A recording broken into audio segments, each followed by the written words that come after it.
Estado Nacional. ¿Cómo están ustedes? Muy buenas noches. Bienvenidos a Estado Nacional, una transmisión conjunta entre TVN, todas sus plataformas y Radio Duna. Este domingo, 12 de abril, partiendo una nueva semana y, como ha dicho la autoridad en general, y la verdad que esto es la experiencia del mundo también, los países entran en semanas más complicadas, más álgidas, y nosotros estamos entrando a algunas de las semanas críticas. No necesariamente crítica porque vaya a ser el pic, que es algo de lo cual también se ha hablado. Crítica en cuanto, y esto lo dicen los especialistas, en cuanto a que estas semanas que vienen ahora son claves para poder tener, cuando sea el pic, un pic más manejable. Es decir, el comportamiento nuestro de estas semanas, la que parte mañana y la siguiente, seguramente nos van a dar como resultado tener más o menos complicaciones en los momentos donde sabemos que va a ser el pic. Se hablan las primeras semanas de mayo, finales de abril, principios de mayo. Esto es complicado de principio a fin, pero si uno lo sabe conducir, y sobre todo si lo conducimos entre todos, esto seguramente tendrá, no fácil, pero mejor resultado aquí en algunos países que lamentablemente han tenido que sufrir muy dolorosas experiencias. Nos acompaña en este momento la presidenta del Colegio Médico, Isquia Siches. Isquia, muy buenas noches, gracias por estar aquí. Muy buenas noches, muchas gracias por la invitación. Comparte eso, que estamos entrando en semanas claves para poder manejar de mejor manera cuando esto sea peak, o sea, lo álgido, que estas semanas son claves en nuestro comportamiento. De todas maneras, sobre todo además porque vamos a empezar a ver una sobrecarga de la red asistencial ya con aumento de los pacientes críticos. Existen algunas regiones que ya han presentado ese escenario como Magallanes, la Araucanía, que hace que todo el país esté mucho más pendiente, tanto quienes tienen muy poquitos casos como en el norte, como quienes tenemos más en las regiones metropolitanas y del sur. Es que para entrar en materia y en términos generales, ¿siente que la autoridad sanitaria ha manejado bien esta emergencia hasta aquí? Creo que en términos generales ha estado bien orientada, pero hubiera preferido que pudiéramos tener un trabajo un poco más colaborativo de lo que hemos hecho hasta la actualidad. Creo que se han tomado medidas que van en la línea correcta, pero que nos pilla además en un momento muy distinto al de los otros países, después de un estallido social, momentos complejos con el tema de la credibilidad, y desde el Colegio Médico, desde el primer momento, y lo conversamos con el presidente Piñera, estábamos muy dispuestos de poder colaborar en esas instancias y esperamos que ese ánimo de colaboración sea tomado por parte de la administración. Vamos a conversar luego sobre esas críticas que usted ha esbozado a través de la prensa, distintas entrevistas, pero para tener un panorama general desde su mirada, que es la del Colegio Médico, que naturalmente nos interesa. Sus expectativas, es que a estas alturas debemos estar como estamos, peor, mejor, cuando partió esto que hace tiempo ya estamos hablando de coronavirus. Bueno, justamente es lo que señalamos desde un inicio. Si dejábamos que el comportamiento de este virus ocurriera de forma natural, sin tomar medidas de distanciamiento social, medidas un poco más restrictivas, suspensión de clases, era muy probable que estuviéramos en cifras bastante mayores que las esperadas hasta la actualidad. Con este número de reproducción de nuevos casos, eso se ha logrado contener, pero es evidente que nuestra red sanitaria es frágil y es lo que más nos preocupa a nosotros, no solamente por la cantidad de equipamiento, de ventiladores mecánicos, sino que sobre todo por la cantidad de recursos humanos que se requiere y por las altas letalidades que se han visto en los países que ven sobrecargada esta capacidad. Exactamente. Y respecto de esos reparos que usted hace, el CIPERO, me gustaría ¿cuáles son los reparos fundamentales que usted tiene a lo que se ha hecho, considerando que, a su juicio, en términos generales, ha estado bien manejado? Pero ¿cuáles son los reparos que usted tiene? Uno de los principales puntos que hemos planteado en la mesa social COVID-19 ha sido el tema de la transparencia de la información. Nos parece que es un tema fundamental, está dentro del ABC del abordaje de las pandemias, también es algo que han abordado otros países del mundo y es por eso que nosotros le hemos pedido a este espacio, y está dentro de los lineamientos éticos del abordaje de la pandemia en Chile, de la mesa social, es que haya una transparencia plena de los datos. Que podamos seguir al pie de la letra tanto los medios de comunicación, la ciudadanía, pero también los epidemiólogos, los grupos científicos y los trabajadores del sector salud. en dos ámbitos. Por un lado, cómo va avanzando la curva epidemiológica de esta pandemia y por otro lado, cómo estamos preparados en la respuesta sanitaria, tanto en recursos humanos como en equipamiento. Ambas cosas todavía no hemos logrado abrirlas en su gran magnitud para poder contar con esos datos y a mí particularmente me toca recibir las dudas de las sociedades científicas, de los distintos consejos regionales y también muchas preguntas que hacen los medios de comunicación. ¿Usted siente que esta falta de transparencia a la cual usted hace mención tiene que ver con que la autoridad sanitaria, el ministerio, vamos a decirlo como, va aprendiendo sobre la marcha de algo que es bastante novedoso, o siente que están escondiéndonos la pelota? Hay dos hipótesis. Una es que no existan datos con tanto detalle como ha sido solicitado por la comunidad científica en particular. Por ejemplo, ¿cuáles? Como por ejemplo testeos por comuna. ¿Cuántos test hago en cada una de las comunas del país? ¿Por qué? Porque si no, si yo veo la fotografía de la pandemia, podría estar mirando, por ejemplo, en la región metropolitana, algunas comunas que se están haciendo gran cantidad de testeos versus otras comunas un poco más con menores niveles socioeconómicos, en donde, por ejemplo, se esté haciendo muy poco testeo y haya una falta de poder demostrar o facilitar cuántos casos se están dando en la globalidad de la región metropolitana. ¿Usted desconfía un subtesteo, por ejemplo. ¿Usted desconfía que se esté haciendo la cantidad de testeos donde están apareciendo los focos versus que haya una discriminación socioeconómica?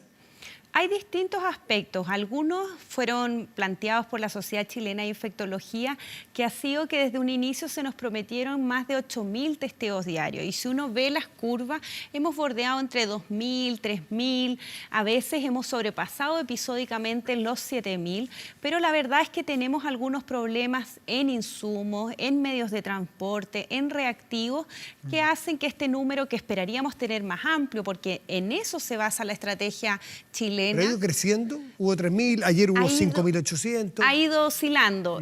No ha sido una expansión como hubiéramos esperado. ¿Se ha discriminado socialmente, a su juicio? Las redes asistenciales por la capacidad de acceso efectivamente tienen diferencias muy importantes entre alguien que llega a la atención primaria a una red pública, hay lugares que tienen más capacidad de testeos que otros. En realidad eso debemos resolverlo y particularmente, por ejemplo, en la Araucanía, una de las zonas más afectadas, y lo mostraban recién el reportaje que hizo justamente TVN, daba cuenta de que estaban haciendo 150 testeos diarios en una zona que tiene una cantidad de casos importante en donde hay que agudizar mucho más la mirada para poder detectar esos pacientes. Cuando usted plantea eso en la mesa social COVID-19, ¿qué le dicen? ¿O usted ve qué intenciones detrás de esto? Nosotros hemos pedido la transparencia de los datos. El ministro Blumel se ha comprometido conmigo a que va a existir una transparencia plena. Yo espero que desde el día martes, que tenemos la próxima sesión, ya exista el detalle de las características de los pacientes, por ejemplo, las características de los fallecidos, su edad.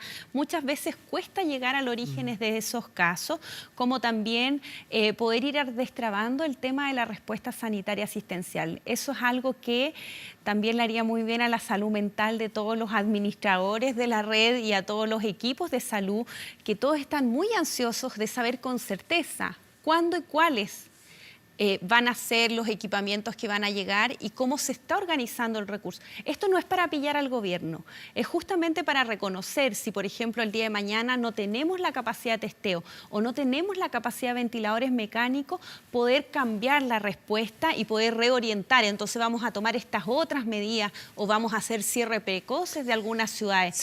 Pero no nos hemos podido concentrar o llegar a esos consensos mínimos. Se lo quiero preguntar con toda franqueza, ¿sienten que...? Porque al principio hubo un cortocircuito bien importante entre el Colegio Médico y el gobierno. Luego se armó esta mesa social COVID-19. De alguna manera, yo percibo de esa forma, me puedo equivocar, que se ha vuelto a resentir un poco esa relación. ¿Sí o no?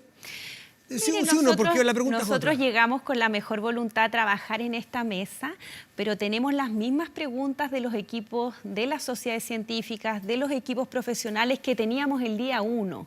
Y es parte de lo que lo he intentado transparentar al ministro. Más que defraudada, es que en realidad ellos comprendan que la mesa no tiene un valor propio solo por existir, sino que también tenemos que lograr dar respuesta a los requerimientos de los distintos espacios. ¿Usted ve que hay buena fe, ha visto buena fe de parte del gobierno al hacer funcionar esta mesa social COVID-19, o a ratos siente que está hecha como para, voy a decir lo que no suene feo, entretenerlo, para que no haya mucho ruido, pero que usted dice no nos entreguen mucha información? Entonces, ahí yo veo que puede darse desde sus percepciones, que las percepciones son libres.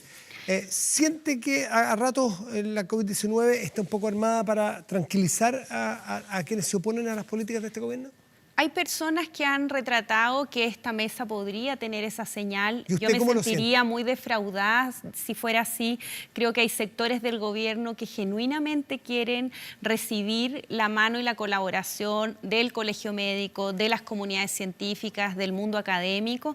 Creo que el ministro Blumel, creo que el ministro Kub tienen ese interés, y yo espero que ese sea el horizonte. ¿Y el ministro Mañalich, usted lo ve con buena fe respecto de la mesa social COVID-19?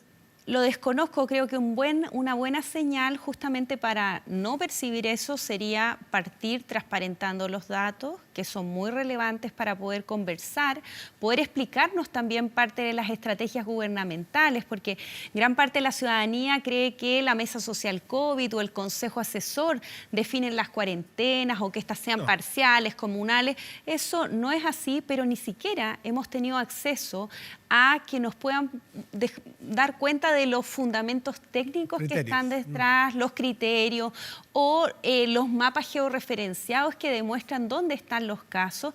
Y en ese sentido yo tengo que también darle explicaciones al cuerpo médico que está organizado en todo Chile, y lamentablemente, como no hay otros actores tampoco del mundo gremial de salud, también tengo que intentar darle respuesta a otras organizaciones gremiales que esperan del colegio poder marcar esos énfasis con bastante mayor claridad que los hemos hecho hasta ahora. No se atreve a decirme si es que siente que el ministro Mañalich, que no está en esta mesa, no participa de esta mesa COVID, ¿no es cierto? Participa, pero participa parcialmente. Claro, el ministro Blumel y Kub son, entiendo, los que más participan allí, me puede faltar alguno, pero que yo le preguntaba si siente que hay buena fe de parte de él o se siente utilizado, y usted me dijo que esperaría que no está segura de que ¿no ve claridad en la buena fe del ministro Mañalich? Creo que el gobierno tiene que entender que el rol de esta mesa debe ser un rol mucho más concreto, que el ministro se lo tiene que tomar con toda la seriedad que ésta requiere, que hay que cumplir con los requisitos que se han ido planteando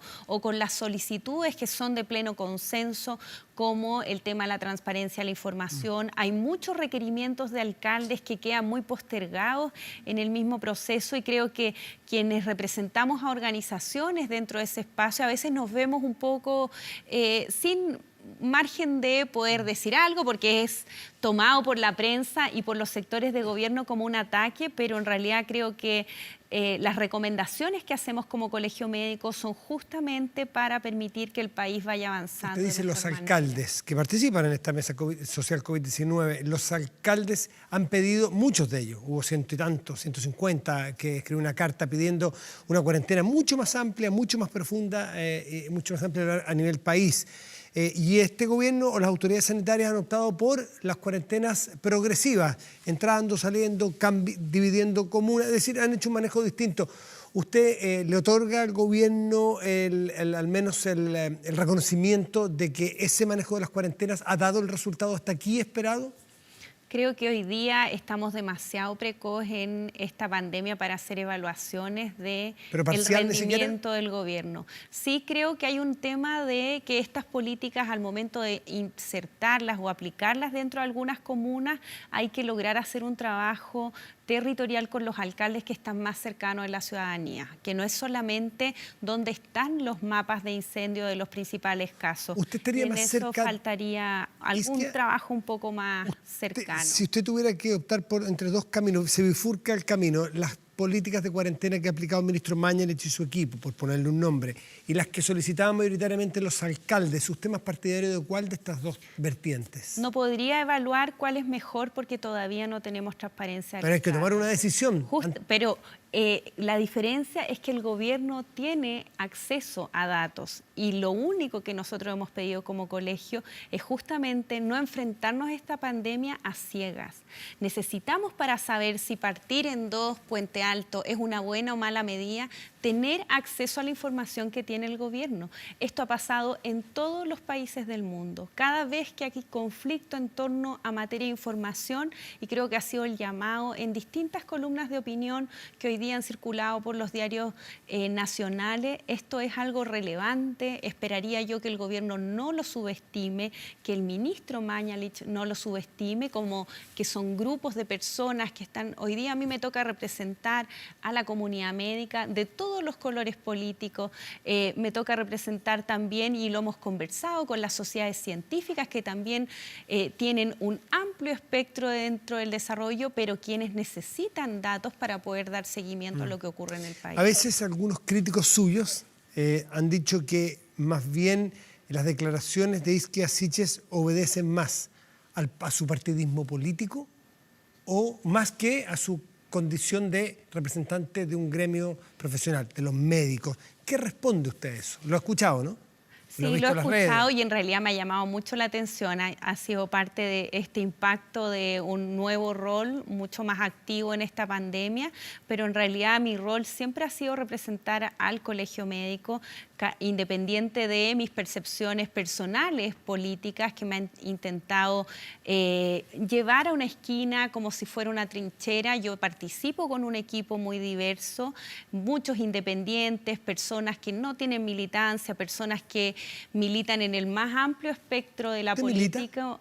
No milito en ningún partido político, pero he visto a algunos parlamentarios muy interesados en intentar caricaturizar el rol que tenemos como colegio, encasillarnos y limitarnos a un rol político partidista, y me sorprende mucho no comprender e intentar entender el rol que tenemos como cuerpo médico, y espero seguir representando al colegio médico en toda su espectro de socios que tenemos. Es que la promesa del presidente y del ministro Mañalich a que quien necesite una cama la va a tener, quien necesite un respirador lo va a tener, ¿le parece realista a estas alturas o usted no se atrevería a hacer una aseveración de esa índole? Creo que hoy podemos hacer esa aseveración. El día de mañana creo que es imprudente poder asegurárselo a todos los ciudadanos y ciudadanas del país. Y creo que ese tiene que ser el mensaje para el gobierno, ser mucho más prudente en estas aseveraciones. Se vienen días difíciles, estamos recién partiendo en los casos más complejos. Y tenemos que estar preparados para un escenario muy hostil, con mucha humildad. Ojalá que nos vaya mejor que como le ha ido a otros países del mundo, pero en realidad quienes trabajamos en la red pública y conocemos nuestras fortalezas y debilidades, creemos que hay que ser mucho más cauteloso que los que hemos hecho. Hace un tiempo ya la autoridad sanitaria dejó claro que el sector privado de salud se pone bajo el control del sector público, es decir, hay un control, si se quiere decir, jerárquico total a nivel país, el Estado por sobre las preferencias o la independencia de la administración privada de las clínicas, ¿no? ¿Usted siente que eso ha funcionado bien? ¿Siente que eso fue un acierto de la autoridad sanitaria?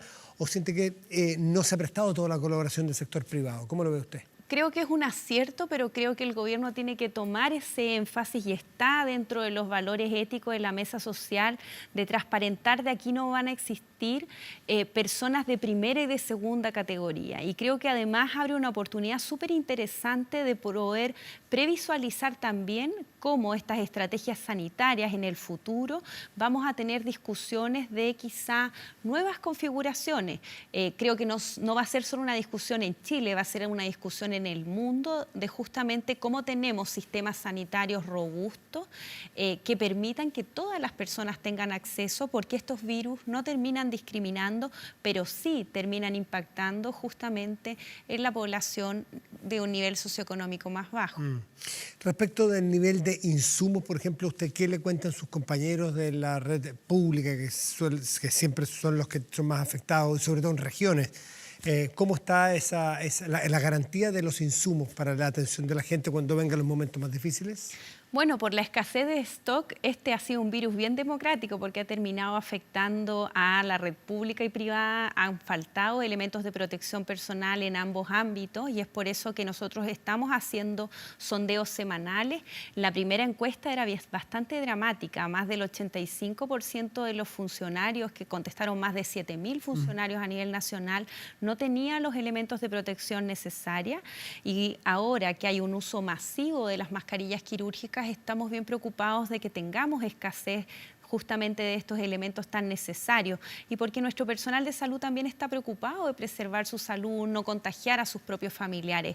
En esta segunda encuesta esto bajó a 1/3 de la población encuestada y esperamos seguir monitorizando porque uno de los primeros compromisos que tomamos en la mesa social es que no podía existir escasez de elementos de protección personal para la población. Y es que respecto de un tema que se ha conversado en la mesa, que tiene que ver lo que se le ha llamado la última cama. Ya han salido cartas esta última semana de Abraham Santibáñez y de otras personas respecto de cómo se va a manejar ante la escasez de respiradores, de camas críticas o de personal médico que no dé abasto para todos. ¿Cuál es la postura del Colegio Médico y la suya en particular respecto de una decisión de última línea, de último momento frente a dos personas? Bueno, es un tema muy complejo que ha conmocionado a todas las comunidades médicas del mundo, en particular desde el Colegio Médico, que va en la línea de lo del documento de la Mesa Social COVID. Hemos planteado que aquí hay que tener una política similar a lo que ocurre con la política de trasplante, en donde desde el presidente de la República hasta alguien que está en alguna de las cárceles del país tiene la misma mérito, más allá de sus condiciones de comorbilidades o enfermedades o su condición de salud, de acceder a esa cama y que no existan diferencias entre los ciudadanos. Y eso es una cosa que tiene que transparentarse y tenemos que ser muy cuidadosos en cada uno de los casos que tengamos, en los casos polémicos, investigarlos, poder aclarar a la ciudadanía que no hay privilegiados para el enfrentamiento de la pandemia. Pero llegado el momento, en igualdad de condiciones, por ejemplo, un factor que ha sido discutido esta semana por los propios interesados, entre comillas, es el tema de la edad, por ejemplo. ¿Qué opinión tiene usted al respecto? Más que la edad, uno suele evaluar la gravedad, las enfermedades que son concomitantes, pero en el caso, obviamente, también es un criterio a utilizar. El tema es cómo nosotros nos preparamos para que esas definiciones de última cama no sean un cotidiano en todas las unidades de cuidados intensivos del país, sino que podamos tener mayor respuesta sanitaria. Pero es uno de los criterios utilizados en varios de los protocolos, pero mucho más utilizar los otros. Además, la edad biológica no es lo mismo que el comportamiento. No todas las personas de 70 años están en la misma condición de salud. Respecto al protocolo de ciudadanos más jóvenes, vimos una persona de 21 años que murió. ¿Están claros todos esos protocolos de tratamiento para personas que tengan enfermedades de base, que sean más jóvenes, en fin? Muchas personas nos han preguntado y en general existen estos criterios de considerar la gravedad, la comorbilidad, pero obviamente se intenta extremar todas las medidas en gente que tiene todavía muchos años de vida por delante para preservar esas vidas de todas maneras y no me cabe la menor duda que los equipos de intensivo. Lo que sí hemos planteado es que idealmente no sean solos, porque estas definiciones pesan muy fuertemente porque los equipos de salud, aunque a veces se intenta dar esta idea de guerras, de héroes, son profesionales que no están capacitados para la guerra, que no están capacitados para vivir eligiendo la última cama, sino que son ciudadanos que también son vulnerables y que también se ven muy afectados con este tipo de determinaciones. Y el nivel de daño en salud mental que se han visto en los países que van más adelante que nosotros en esta pandemia ha sido importantísimo. Colegas que se suicidan justamente por enfrentar este tipo de problemas. Finalmente, sí, usted en alguna entrevista en la semana habló de oscurantismo. ¿Usted se refería a oscurantismo respecto de las cifras que nosotros vemos, por ejemplo, las últimas que nos dan de 7.213 casos acumulados, de 286 casos en las últimas 24 horas, 80 personas muertas, en fin, hay un montón de cifras que se da? Cuando se refiere a oscurantismo, ¿se refiere al resultado de las cifras que nos entregan? ¿Usted cree que hay otras cifras distintas? Más que nada los datos pormenorizados, eso es algo que venimos solicitando desde el día 1 de la mesa social y hemos esperado con bastante paciencia, más de 2 semanas, y lamentablemente se creó una mesa de datos a cargo del ministro Kub y a mí me llama la atención que el ministro Kub lamentablemente hoy día no cuenta ni siquiera los datos pormenorizados, no se le entregó los datos desde EpiVigila, desde el Ministerio de Ciencia tienen que digitar los informes que publica el Ministerio de Salud. Me parece que eso es inadmisible y en realidad entiendo que él es un ministro de gobierno, no va a salir a decirlo, pero los equipos científicos, los grupos de las distintas universidades que quieren contribuir, quieren hacer aportes... ¿Quiere decir usted porque yo entiendo que el ministro Kub está a cargo de los datos, ¿no es cierto? Y por lo que yo lo entrevisté el otro día aquí, él está coordinando a su vez montones de laboratorios y de científicos. Está haciendo los datos en idioma para que cualquiera pueda tomarlos y ellos los puedan procesar. Usted me dice que el ministro Kub, el Ministerio de Ciencias, no ha contado con la facilidad o con el respaldo, con la ayuda del resto de la autoridad sanitaria para poder abastecerlos de esos datos. No me lo ha dicho el propio ministro, pero desde el análisis de la publicación me parece evidente. La fuente de los datos han sido los mismos informes que están publicados y han sido digitados. ¿Cómo sabe esa información? Sale en la página, si ustedes se meten en el Ministerio de Ciencia, de la base de datos para poder hacer el análisis. No están pormenorizados por cada uno de los casos. Falta un sinfín de información y no ha agregado ningún dato nuevo, distinto a los que ya están siendo reportados por el Ministerio de Salud. La salida de la Seremi Rosa Ollarse, ¿qué opinión le merece a usted? Bueno, yo no la conozco a ella personalmente, pero siempre la he visto muy activa en el rol de la seremía. Lamento además las formas en las cuales se dio esta salida, pero sobre todo hoy día necesitamos a las seremías más robustas que nunca. Esperaría yo que personas como ella se incorporaran a las distintas seremías de todo el país, porque ahí está la parte más estratégica, seguir cada uno de los casos, seguir cada uno de los contactos. Esa es la única forma de tener realmente una visión y que no se nos incendie de la noche a la mañana una región sin anticiparnos justamente a testeo, sobre todo en el norte, que tenemos menos capacidad de diagnóstico. Entiendo que el Colegio Médico está preparando una encuesta a nivel nacional de médicos para dar casos que no estén recogidos por las cifras oficiales. Con la Universidad de Chile hemos estado trabajando en una encuesta que pretende que los ciudadanos de todo el país reporten semanalmente, tú y yo, independiente que no tengamos síntomas respiratorios, si es que tuvimos síntomas respiratorios o fiebre, justamente para poder tener una observación un poco más amplia, no solamente de los casos reportados, sino que personas, por ejemplo, que no han querido acceder o que mantienen algunas barreras de acceso. Por ejemplo, el costo, porque a pesar que se había comprometido el ministro de Salud a avanzar en gratuidad, esa es una de las deudas que tenemos, así que quiero hacer una invitación a toda la gente en su casa, semanalmente contestar esta encuesta. Va a ser procesada por la Universidad de Chile y nos va a permitir tener también una visión global de cómo están los síntomas respiratorios que se presentan en COVID en todo el país. Isque Siches, presidenta del Colegio Médico, muchísimas gracias por esta conversación esta noche aquí en Estado Nacional. Muchas gracias. Que le vaya muy bien. Bueno, y cambiamos de tema. Tiene que ver con la bajada de los anuncios que hizo el presidente de la República hoy en materia económica. Un préstamo en unidades de fomento con una tasa real de 0% para las micro, pequeñas, medianas y grandes empresas. Este fue el anuncio del gobierno para complementar el segundo plan económico de emergencia. El llamado crédito COVID-19 será facilitado por los bancos. La gran duda aún es qué ocurrirá con los independientes, que es un programa que a fines de esta semana o a principios de la próxima ya debiera estar. Es la deuda pendiente, entre comillas, que el ministro ha dicho, tenemos que tenerlo listo para presentarlo. Bueno, el paquete de medidas ingresa mañana al Congreso Nacional en materia de ley y depende de eso es cuán rápido llegue luego a los mesones de los bancos, por decirlo de una manera simple, para que la gente pueda acceder a lo que se ha prometido. Restricciones de de funcionamiento, cuarentenas y cordones sanitarios son algunas de las medidas que el gobierno tomó para frenar el avance del coronavirus.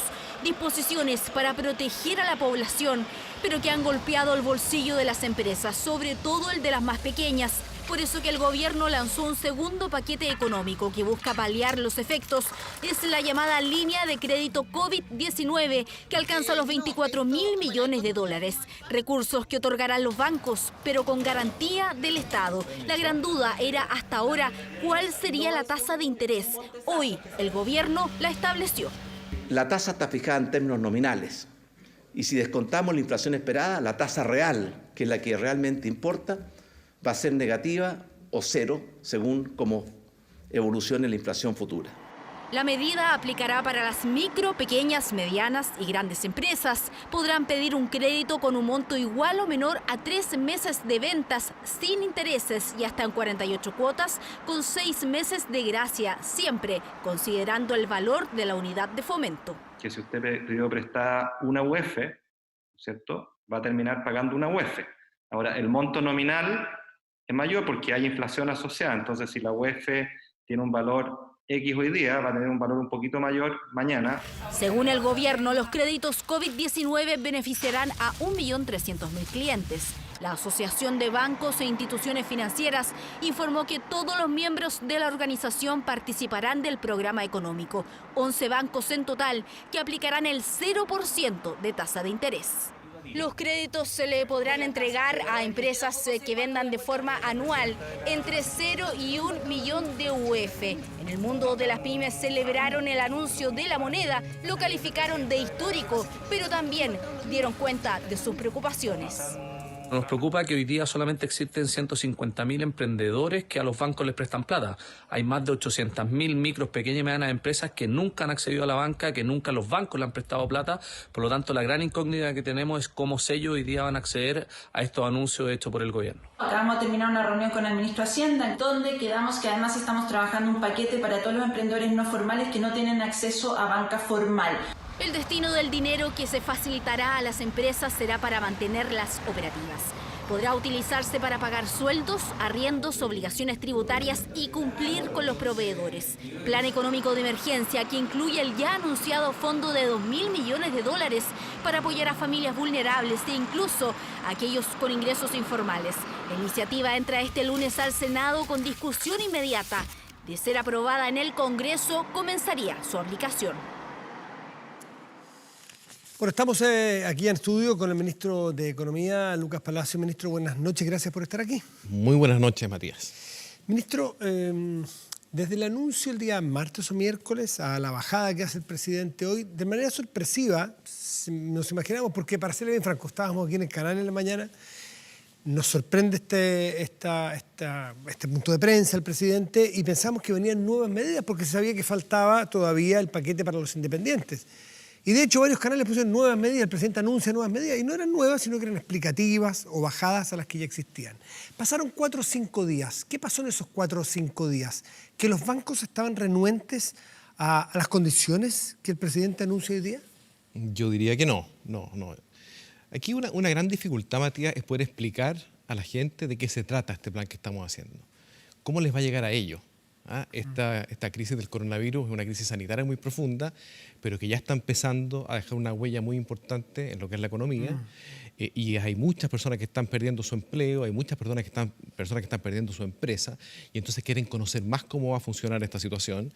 Y hemos recibido un montón de preguntas, y el punto de prensa de hoy corresponde a eso, a ir clarificando cuál va a ser la mecánica, cuáles van a ser las condiciones a que las personas y las empresas van a poder acceder. Pero el martes o miércoles, creo que fue el martes que el presidente dio a conocer junto con el ministro Briones este paquete de los 2.000 más los 3.000 millones, 3.000 en este caso de estas garantías del Estado. Sí. ¿Ya los bancos estaban conversados? Los bancos me da la impresión de que no sabe por qué se lo digo, porque el presidente esta mañana dice que había 5 bancos arriba. 6. Y de 6, que representaron el 90 y algo %. Y entre lo que el presidente habló a las 10 de la mañana, no, a las 12 del día, y ahora en la tarde, todos los bancos dicen, todos los subimos. Es decir, a las 12 del día no estaban todos los bancos arriba. Tengo perfecto derecho a intuir que no fue fácil negociar con los bancos. Mire, te voy a explicar con un ejemplo. Vamos. A ver, resulta que cuando comenzó esta crisis, los bancos empezaron a renegociar crédito. Y eso les pedimos una buena disposición, uno a uno, a renegociar crédito. Cada uno a su manera. Exactamente, y la verdad es que estaban los incentivos bastante bien alineados con eso, porque los bancos, si es que no le van a pagar, entonces ante esa situación, mejor entonces renegocian los créditos para que le pague a futuro, ¿cierto? Entonces pasaba lo siguiente, como la economía lo que necesita ahora es capital de trabajo, billete, porque lo que necesita la gente es poder pagar el arriendo, pagarle a los empleados, pagar los suministros, y eso estaba muy lento. Y ocurría lo siguiente, por ejemplo, imagínate que yo soy un banco y estoy enfrentado a dos tipos de empresas. Empresas A, que es una empresa que está bien complicada, que no ha vendido nada y que no está llegando a fin de mes. Me pide un crédito. Es bastante riesgoso, si le paso un crédito, capaz que después no me pague. Y tengo empresas tipo B, que aún no ha llegado a esa situación, pero yo estoy previendo que en los próximos meses a lo mejor me va a tener que pedir plata también. Entonces, ¿qué hago? No presto plata, yo banco. Entonces, ¿qué es lo que ocurre? ¿Cuál es la trampa de esto? Que toda la economía está interrelacionada. O sea, si todas las empresas tipo A quiebran o dejan de pagar, finalmente terminan afectando a las B, a las C y a las D, a todas, porque está todo interrelacionado. Sí, claro. Es una cadena de pago que no se puede parar. Entonces, ¿qué es lo que nosotros hicimos? Nosotros le dijimos, mire, usted tiene 100 pesos y no sabe quién prestársela, ¿cierto? Efectivamente. Ok, no se preocupe, el Banco Central le va a dar una línea de crédito muy grande y usted le va a poder prestar a la empresa tipo A y a las empresas tipo B, porque es muy importante que las dos reciban capital de trabajo. Perfecto, decían los bancos, pero resulta que yo igual voy a correr con el riesgo si le presto a las empresas tipo A. El Estado dijo, yo lo respaldo. No se preocupe, señor banco, el Estado lo va a respaldar porque va a garantizar hasta un 85% de esos créditos. Tercera pregunta a los bancos. Bueno, pero el regulador, la Comisión para el Mercado Financiero, me está pidiendo muchas provisiones, muchas exigencias. Tengo poca flexibilidad para poder prestar e inyectarle que es al mercado. No se preocupe, señor banco. En la Comisión del Mercado Financiero entiende la situación que está viviendo el país y va a generar las flexibilizaciones porque entiende que todo el sistema financiero tiene que estar al servicio de que la economía completa se autosustente. Y esa es la razón, un segundo para poder terminar, y esa es la razón por la cual los bancos, una vez generado este paquete, que fue un trabajo en conjunto, liderado por el presidente de la República, en donde se subió el Banco Central muy bien, claro, porque además está prestando esta plata con tasas muy bajas, 0,5. ¿Ah? Sí. 0,5 nominal, o sea. Sí. Después las garantías que está poniendo el Estado, que garantiza gran parte de esos créditos, y la Comisión del Mercado Financiero, entonces los bancos se quedaron sin argumento Ministro Palacio, para poder hacerlo. Ministro Palacio, yo entiendo toda esa explicación que es clara. Le dicen, usted preste, ya, yo voy a prestar porque en realidad tengo el respaldo del Estado. Yo voy a prestar porque efectivamente me van a pagar. Pero resulta que yo soy banco y yo no soy el hogar de Cristo. Los bancos no son el hogar de Cristo. Los bancos, su negocio es prestar plata. Prestan 1 y esperan devolución de 1,1 o 1,01 o 1, más que 1. Y resulta que el presidente le ha dicho ahora, usted tasa 0. Explíqueme usted cómo se convierten los bancos comerciales hoy o cómo lo van a hacer para prestar plata sin ganar ningún peso. Mira, estamos en una situación bastante especial en el país hace rato y la verdad es que el sector privado, que a mí me ha tocado mucho dialogar con ellos, negociar con ellos, solicitarle algunas medidas, han estado a la altura, Matías. Si hay algo que nos enseñó incluso lo que fue el estallido social, es que hay momentos en que tenemos que ponernos en el lugar del otro. Nosotros durante 30 años crecimos muy fuertemente como país, los mejores índices, disminuimos la pobreza, disminuimos la desigualdad, pero no siempre fuimos solidarios en los momentos en que fue necesario. Quizás un ejemplo positivo podemos verlo posterior al terremoto, ¿cierto? del 27F. Pero en general no, hemos ido generando una sociedad muy exitista, muy individualista, en donde lo único que interesa finalmente es la cuenta corriente, el tipo de auto y la zapatilla de moda. Y eso, con esta situación que nos deja a todos iguales... No hay espacio para eso. No hay espacio. Y hemos pedido apoyo. Y eso no es casualidad. ¿Y la respuesta es que la banca va a trabajar estos 3 meses sin ganar ni un peso? Y la respuesta es que la banca tiene que estar a la altura de las circunstancias porque tampoco le conviene que en la economía empiece a quedar la escoba. Para la banca también es positivo que después de este tránsito, que va a ser un periodo nomás, que ojalá tenga el menor costo económico y para las familias posible, después se va a levantar la economía. Y mientras mejor haga esa pega, van a ser mejores las condiciones también para los bancos a futuro. Entonces, es el momento de meterse la mano al bolsillo, es el momento de invertir.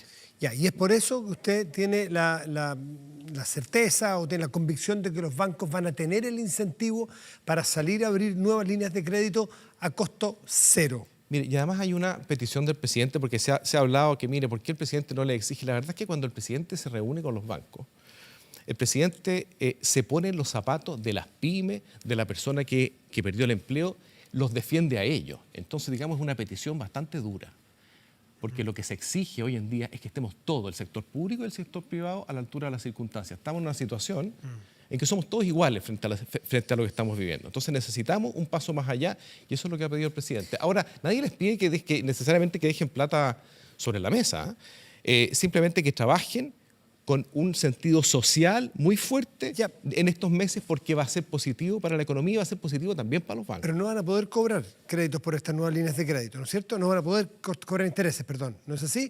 Y van a tener costos operacionales, van a tener costos de los empleados, de las sucursales, bueno, en fin, van a salir para atrás entonces los bancos. ¿Qué les plantearon ustedes a ellos? O sea, ¿ni siquiera van a poder pagar los costos para poder ejecutar todas estas líneas? No es así. El Banco Central le presta plata a 0,5% nominal. Vale decir, si es que le presta 200 pesos al año, ¿cierto? Al año después le tiene que devolver 201. Esto va a 4 años, pero 201, 0,5%. ¿Qué hace el banco con esos 200 pesos? Le tiene que sumar sus propios costos también.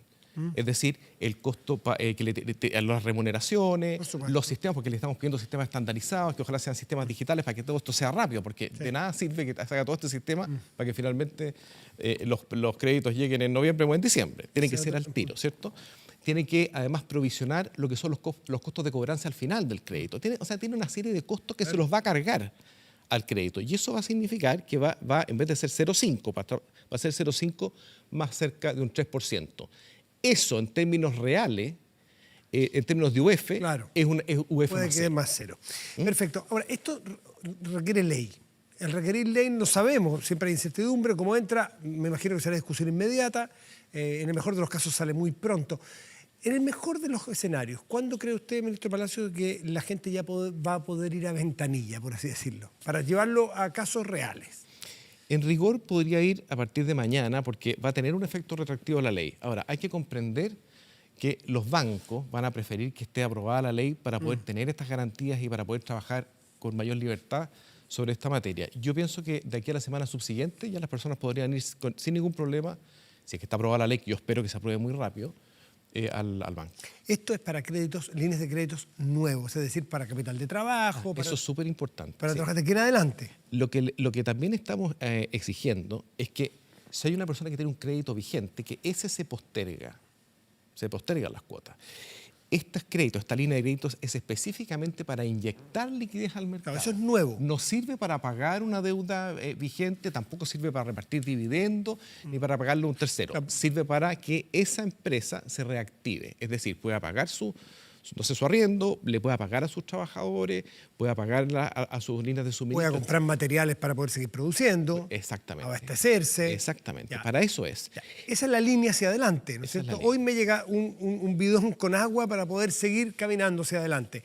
Pero hay muchas empresas que se les trancó la máquina y tenían que pagar cuotas que venían de atrás.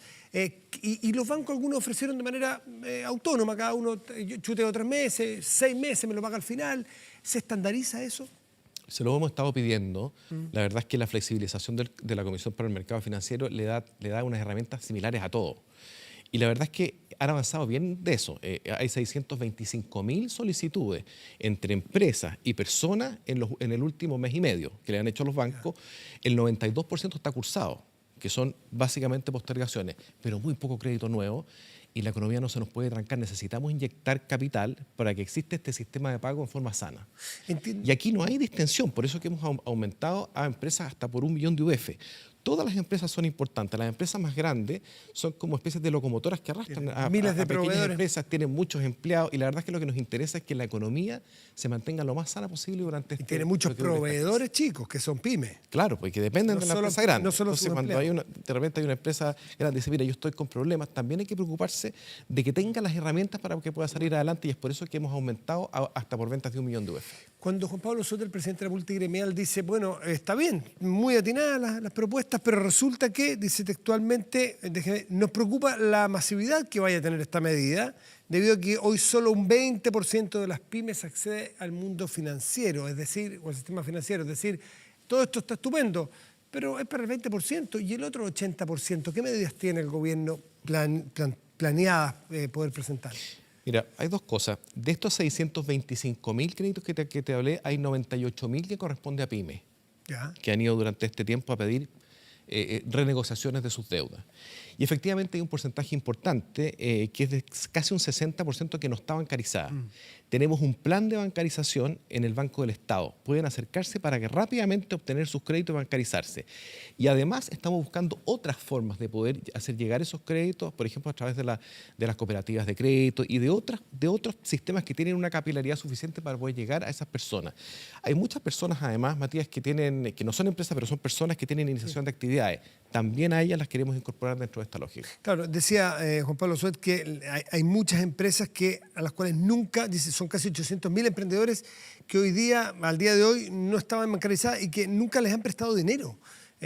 No son 800.000, ahí está mezclando algunas cosas. Esa cifra está un poco porque tenemos 1 millón de empresas, Ya. más o menos, en el país. Y tenemos... Pero es verdad que hay emprendedores chiquititos pero hay que muchos, los bancos no le han prestado. Efectivamente, hay muchos, deben ser cerca de unos 400.000. Ya. Es mucho. ¿Qué les diría usted a esos 400.000 que nunca el banco les ha prestado plata? Mira, lo más ahora? importante es que ahora se bancaricen sin temor, porque les da susto muchas veces alguien que es chico y tiene un kiosco ir al banco. Si necesita apoyo, ayuda, vaya. Necesitamos apoyarlos a todos. Decíais que Asiches ahora hace un rato que aquí no hay chilenos de primera ni de segunda, y efectivamente para nosotros son todos de primera. Son todos de primera. Mira, Matías, esta crisis es una crisis sanitaria muy fuerte, pero que pega mucho a las familias y sobre todo a las familias pobres, que tienen menos espaldas para poder superar esta situación. Y además que es una crisis injusta, porque a mí me tocó yo fui concejal de Puente Alto por 8 años y además trabajé en municipios rurales en el sur de Chile. No tienen las mismas condiciones que mucha gente, no tienen acceso, son personas que viven con lo que ganan durante el día, muchos tienen que tomar la micro para poder ir a trabajar al otro lado de la ciudad, no tienen las mismas condiciones. Esas personas hoy en día están en el centro de nuestras preocupaciones y es por eso que hemos incrementado este plan de apoyo para que llegue a cada una de esas personas. Ya, entonces usted los invita a bancarizarse a los que nunca han tenido contacto con los bancos, partir por Banco Estado, que ha sido capitalizado de manera bien... 1.000 millones de dólares. Claro, sí, es bastante Y importante. eso implica que tiene capacidad en sí mismo para poder prestar 8.300 millones de dólares. Y esas personas que se bancaricen no solamente van a poder tener un manejo más regularizado a través de los bancos, sino que van a poder acceder a estos créditos nuevos también. Claro, o sea, la única forma en que nosotros podamos darle la garantía con aval del Estado, ¿cierto? Es que estén en el sistema. Es que estén en el sistema. Ahora, estamos también presentando un proyecto de ley para que el Banco Central pueda prestarle sus dineros a empresas que no sean, al sector no bancario, financiero no bancario. Y eso también se va a presentar, espero, esta semana. Recibí ayer, sin ir más lejos, un llamado una conversación de una persona que tenía una pyme. Y me dice que este caso no es bancario, sino que con grandes tiendas, sin nombrar cuál, porque en realidad... ¿Retail financiero? Claro. No, grandes tiendas, es proveedor de una grandes perfecto, tienda. sí. Haga cuenta que yo vendo, qué sé yo, no sé, zapatilla, no tengo idea. Y en este caso me lo decía puntualmente. Yo le conté, le dije, se lo voy a mostrar al ministro porque es un caso interesante. Me dice, le pasa a muchas empresas. Somos pymes. Cuando vino el COVID en China, China no estaba vendiendo para acá. Grandes tiendas se abastecían a través del mercado local. Fueron donde nosotros nos dijeron, tome, orden de compra 1, orden de compra 2, 3, 4. Tráiganme todas estas cosas. Vino el COVID acá, vino el cierre acá de los malls, de las grandes tiendas, en fin. Y muchas de estas, o algunas de estas, le dicen a los pymes, esa orden de compra te la anulo, porque tengo cerrada mi tienda, no puedo vender. Pero esa pyme tiene ya resulta que ya produjo, ya mandó a fabricar, ya hizo un montón de cosas. Entonces, esos más chicos a su vez tienen otros proveedores que son más chicos. Entonces, Aquí el llamado, muchos nos centramos en la banca, pero en los grandes actores de la economía a veces no sé si les estamos exigiendo lo suficiente. ¿Cómo ve usted que se están comportando? Yo creo que le estamos exigiendo harto, lo que pasa es que no todos han estado a la altura. Y eso es lo que yo te comentaba. Mira, ¿No sé casos como el que le estoy narrando? Sí, mira, nosotros en Chile, Matías, tenemos cerca de 300.000 regulaciones, 300.000. Para ponerte en contexto, en Estados Unidos hay 14.000 regulaciones, en Canadá hay 19.000. Australia 24.000, nosotros 300.000. Nosotros necesariamente tenemos que pasar a una cultura distinta, no podemos estar regulando todo. Esta cuestión no tiene nombre, es un abuso, pero es un abuso grotesco, ¿cierto? Usted es la gran tienda, yo soy el pyme. Usted solía comprar en China no le mandaron. Me llamó y me dice, Matías, fabrícame camisas. Orden de compra, sobre la mesa. Orden de compra. Yo, pyme, chico, me gasto toda mi caja, fabrico las 10 camisas que me pide usted. Le digo, ya, señor Palacios, tengo las 10 camisas. No, es que tengo cerradas las tiendas ahora. Eso me lo contó ayer un pyme, que le pasó a él y me dice, y somos muchos proveedores de grandes tiendas. No son todas. Bueno, si es que esa hay un punto que sería interesante ver si lo podemos incorporar en el proyecto de ley. Porque si es que ocurre ese abuso, entonces la persona que compró esas camisas, que suscribió un compromiso, lo que debiera hacer para poder pedir este crédito es pagar las camisas que había pedido. ¿Cómo pago yo? Yo mandé a hacer las camisas que me pidió usted, pero usted ya no me las recibe, pese a que tengo la orden de compra. Sí, me parece un abuso. ¿Qué hago yo con las camisas? Me parece un abuso tremendo. Y yo hago de inmediato un llamado. ¿Qué hago yo con las camisas? No, yo te entiendo. Yo pago bodega, no tengo cómo pagarle a la señora las bolsas, el que me etiquetó. Yo, a su vez, dejo de pagarle a 5 personas que están detrás mío. Más pymes que yo todavía. Absolutamente. Mira, tienes toda la razón. Y yo quiero hacer un llamado para que las personas que estén en esa situación le manden un mail al Ministerio de Economía, porque yo me voy a encargar de ese tema. ¿Sabes qué me parece un abuso? ¿Sabe qué me dijo cuando yo le planteé, pero cómo, y esa orden de compra, acaso no es ejecutiva? ¿Usted no puede ir de un abogado? Y me dijo, a lo mejor sí, pero ¿sabes qué me pasa? Yo que le vendo 10 camisas al año en una gran tienda. No le conviene. No le conviene. Nunca más me compran, pues. Claro, no le conviene enemistarse. Mira, nosotros, la verdad es que nunca tendría que haber sido ley. Siempre tendría que haberse hecho el pago a 30 días como corresponde. Siempre. Pero tuvimos que hacer una ley. Me parece súper lamentable, porque la verdad es que culturalmente siempre se tendría que haber pagado a 30 días. Yo fui pyme y le vendía, no voy a decir a quién, para no meterlo en un problema, pero efectivamente me pagaban entre 6 y 8 meses. Y la verdad es que me dejaban en un tremendo problema.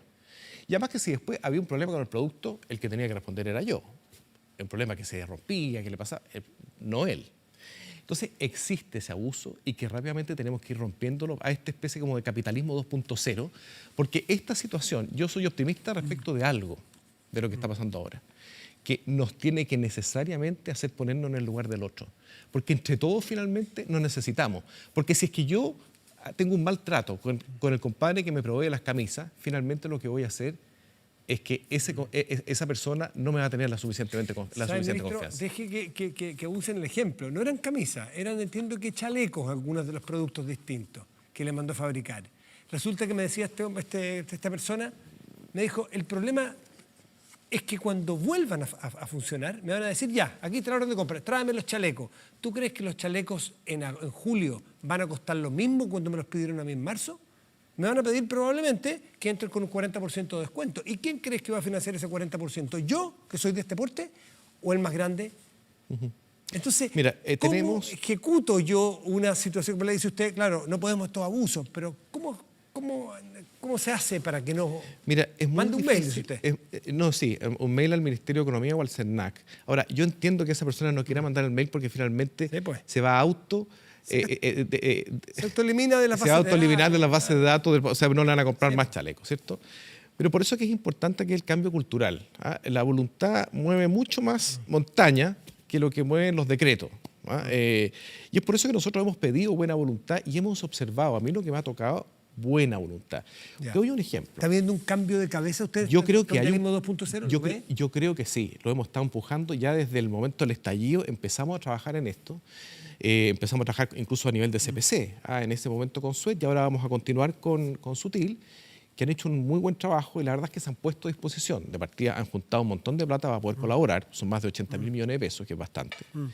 Y además nos han permitido mantener sana, y a mí el presidente me ha encomendado coordinar al equipo de ministros, agricultura, energía, etcétera, que somos los que tenemos que garantizar que la red de producción, que parte desde las importaciones, la red de producción, de abastecimiento y distribución se mantenga sana.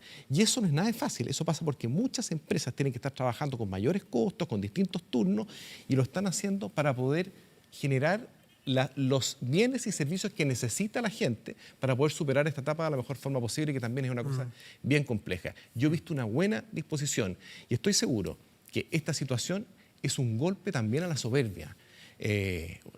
Matías. ¿A qué se refiere, ministro? Me refiero a que durante mucho tiempo pensamos que con el solo esfuerzo podíamos sacar adelante las cosas, y ahora nos estamos dando cuenta que nos necesitamos unos a otros. Si no, no vamos a salir adelante. Tuvimos, no sé soberbia, pero tuvimos miopía al pensar que el mercado era capaz de regularlo y hacerlo todo, teniendo el valor que tiene el mercado de asignación de recursos, información, libre tránsito y flujos de bienes y servicios, pero creímos que el mercado lo podía hacer todo, y que el Estado era prácticamente una molestia. Yo creo que tiene que haber un equilibrio entre el Estado y el mercado siempre, sobre todo porque hay que defender a los más débiles, por ejemplo, el caso que tú me acabas de comentar. Pero lo que hemos visto ahora es altura. Y es por eso que yo creo que los bancos también van a estar a la altura. Porque el país lo exige. ¿Para qué tenemos bancos si es que no es para... o vamos a tener siempre bancos para momentos en que tenemos las vacas gordas? También necesitamos bancos que colaboren con el país en el momento en que las vacas están flacas. Y yo estoy seguro que lo van a hacer, así como lo han hecho las empresas productoras, las empresas distribuidoras, el transporte, lo han hecho los médicos, lo están haciendo todos. Lo están haciendo todos, porque de esto vamos a salir juntos, y si no, no vamos a salir. Yo les voy a decir una cosa, que es una fantasía pensar que solamente el esfuerzo del Estado es suficiente para salir de esta crisis. Nosotros necesitamos al sector privado para que se ponga con esta crisis. Y lo está haciendo y lo va a seguir haciendo para que salgamos juntos de esto. Probablemente vamos a terminar todos un poco más pobres, un país un poco más pobre. Por lo tanto, tenemos que preocuparnos de aquellas personas que no tienen otra posibilidad, porque hay personas que ya son pobres, por lo tanto, esto les pega en el piso. Eso no es bueno para ti. Algo medio injusto pedirle que se haga cargo de su sector político, pero uno también ha leído y ha sido seguidor de la política y de las ideas por muchos años. Y hay un sector político que ha sido más liberal. ¿Hacen alguna autocrítica respecto del rol del Estado en haber tenido un Estado más fuerte, un Estado más vigilante, un Estado más forzudo para regular mejor? ¿En ese sentido ustedes hacen alguna autocrítica? Mira, a mí me cuesta de representar a todo el sector, por eso, pero yo puedo dar mi opinión. Es un pequeño abuso en lo yo que soy le pido. Yo soy crítico de un sistema que a ratos fue un capitalismo poco humanizado, donde no puso a la persona al centro. Muy exitista, muy individualista, yo creo que sí. En donde, como te decía antes, lo que más importaba era cómo se iba comportando mi cuenta corriente, y eso definía cuán importante era yo en la sociedad. A mí me parece que eso es parte del pasado y tenemos que ir mutando culturalmente, educacionalmente, hacia un país más solidario de verdad, en donde las empresas, por ejemplo, pongan a la persona al centro, a sus trabajadores, a sus proveedores, a sus clientes. En vez de clientes, ver personas. Yo creo, esto parece una cosa como un buenismo, pero la verdad es que yo creo que es el camino que tenemos que ir avanzando, que es lo que han hecho los países más desarrollados. Los países más desarrollados son capitalistas, no son países socialistas como se piensa, o son países, pero son capitalistas modernos. ¿Es de alguna manera lo que venían marcando las empresas B antes del estallido social, y que algunos los veían desde la empresa tradicional como estos jóvenes hippies, estos empresarios que creen que no conocen cómo es la verdad, que creen que esto es la buena onda de hacer empresa? No sé si todo el mundo conoce el concepto de empresas B, que es internacional y está en Chile ya hace mucho tiempo. ¿Se asimila más a lo que usted piensa que debiera ser el capitalismo futuro, las empresas B? Absolutamente. Y de hecho estábamos haciendo, bueno, ahora está interrumpido por lo de la crisis, pero estábamos haciendo un trabajo para poder generar una especie de sello que identifica empresas que ponen a la persona al centro. Era algo que queríamos trabajar también con los distintos gremios, con la CPC y con el gremio de las pymes, porque yo creo que para allá es donde tenemos que avanzar. Yo creo mucho más en la voluntad, creo mucho más en las personas que regular toda esta cuestión por ley. Yo creo que para allá tenemos que ir avanzando, Matías. Muy bien, pues ministro Lucas Palacio, le quiero agradecer por haber estado esta noche aquí en Estado Nacional, una conversación franca, llana, interesante para ir aprendiendo, porque quedan muchas decisiones que tomar, sobre todo las empresas, las microempresas, que ven hoy día una oportunidad y no saben cómo apearse aquí a este asunto. ¿Y me permite sí, cómo no. Oye, y se vienen meses muy complicados y es bueno que la gente lo sepa. Y es por eso que hemos tirado toda la carne a la parrilla, un montón de medidas para poder atender, ojalá, a todos los grupos que están más vulnerables, que están más expuestos a esta crisis. Pero se vienen meses difíciles.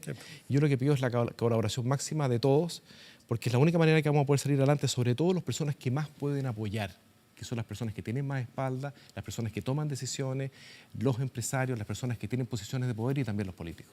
Ministro Lucas Palacio, muy buenas noches. Gracias. Esté muy bien. Hacemos una pequeña pausa, ya volvemos con nuestro panel. Quedan muchos temas que discutir. Tenemos también entrevista con el presidente de la Asociación de Bancos e Instituciones Financieras. Espérenos un poquito, ya volvemos aquí en Estado Nacional, transmisión conjunta de TVN y Radio Duna.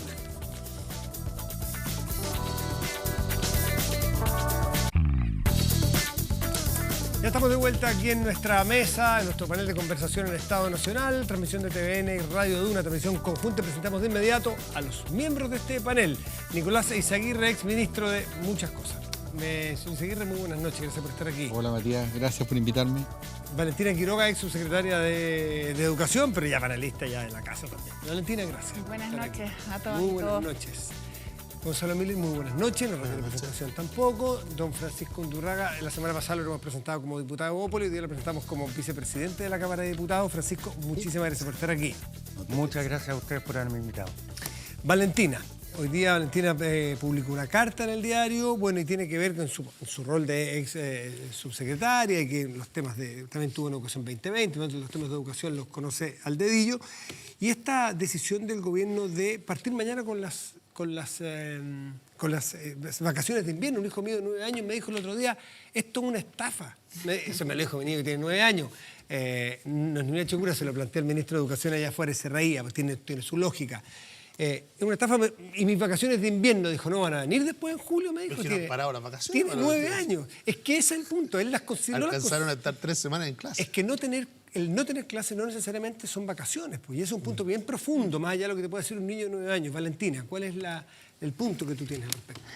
Mira, en mi opinión la decisión fue bastante apresurada y yo diría que poco acertada.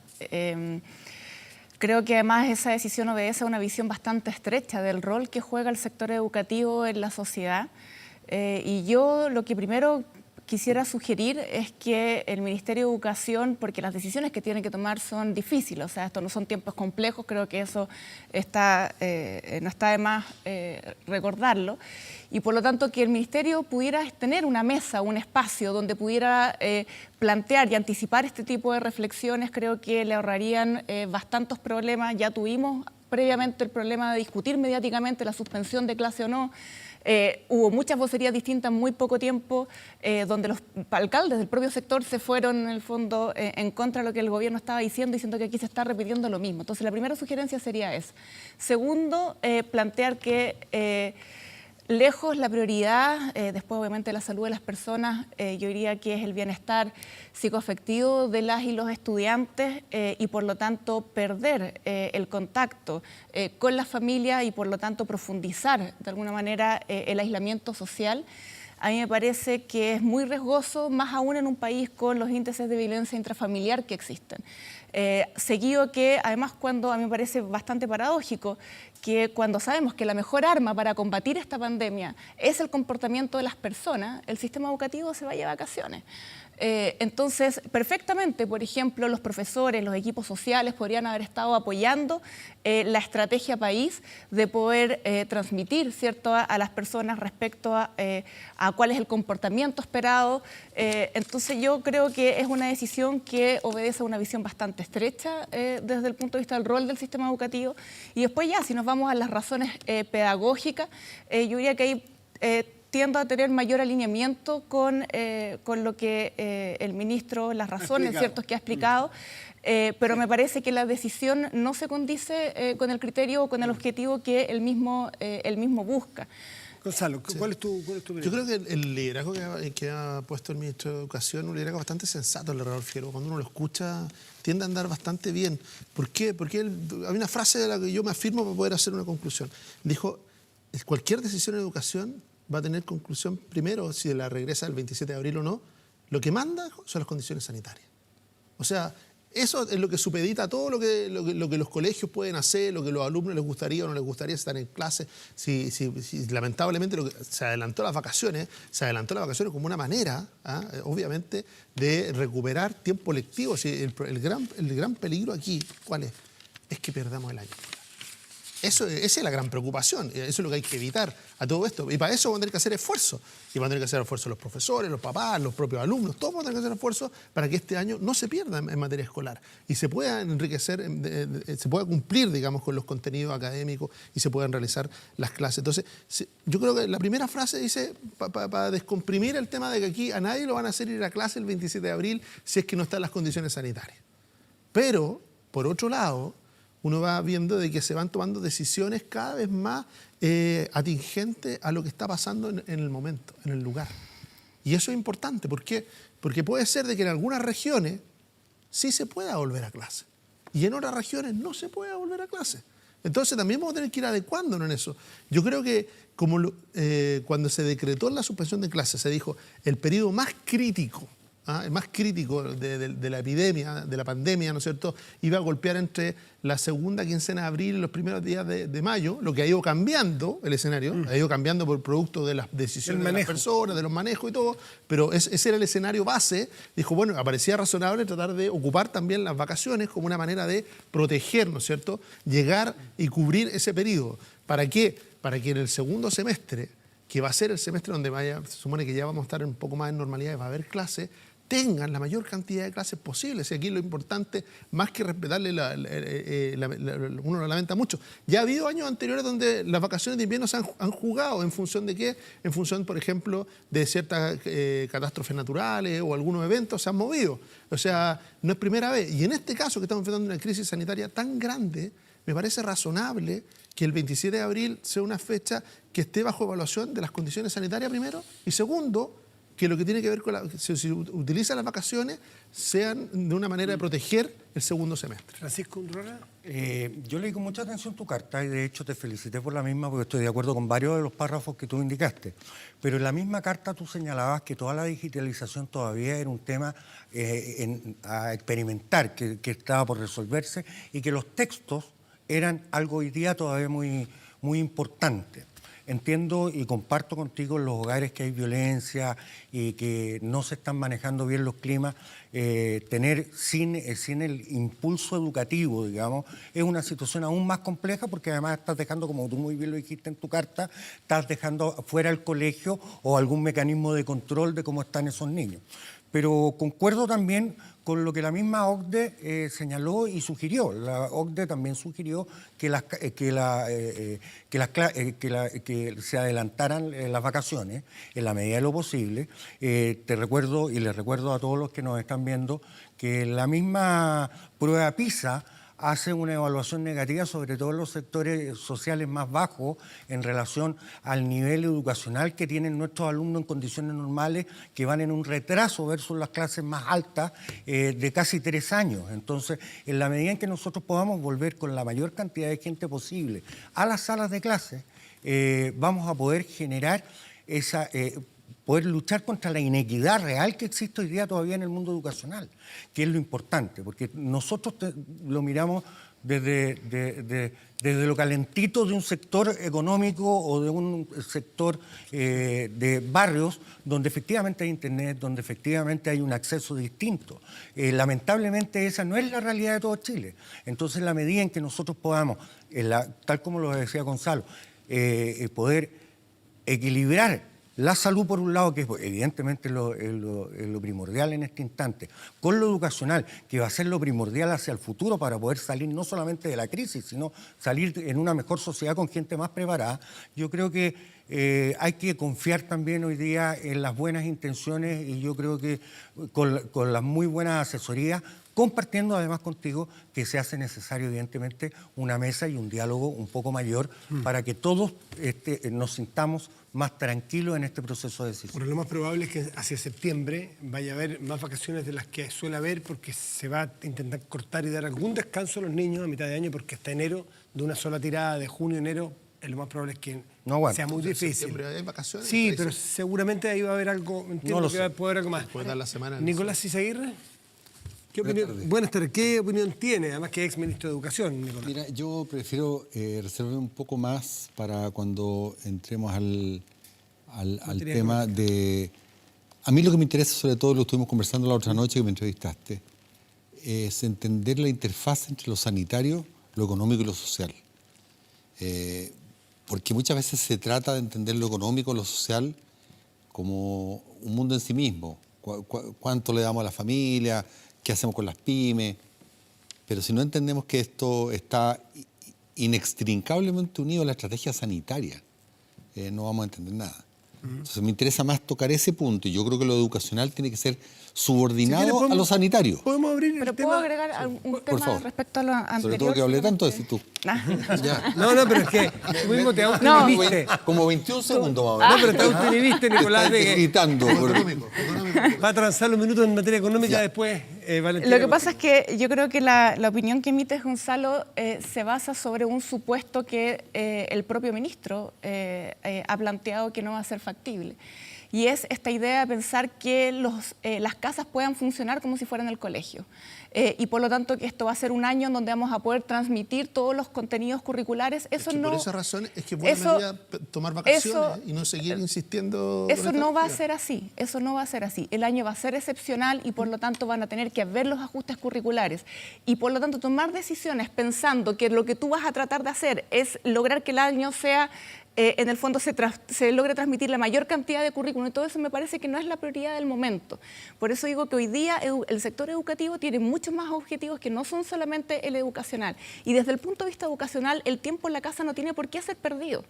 Evidentemente hay muchas estrategias a las que se pueden recurrir para poder volver a los fundamentos de lo que significa el proceso educacional y el Ministerio debiese estar dando orientaciones claras para cada uno de los niveles de cuáles son las prioridades de aprendizaje y ojalá orientar también para que los colegios usen aquellos recursos que están disponibles masivamente, televisión educativa, las llamadas de teléfono, los libros de texto, porque evidentemente la estrategia digital, que si bien se valora todos los esfuerzos, no puede ser obviamente el estándar del país porque el país no está preparado para eso.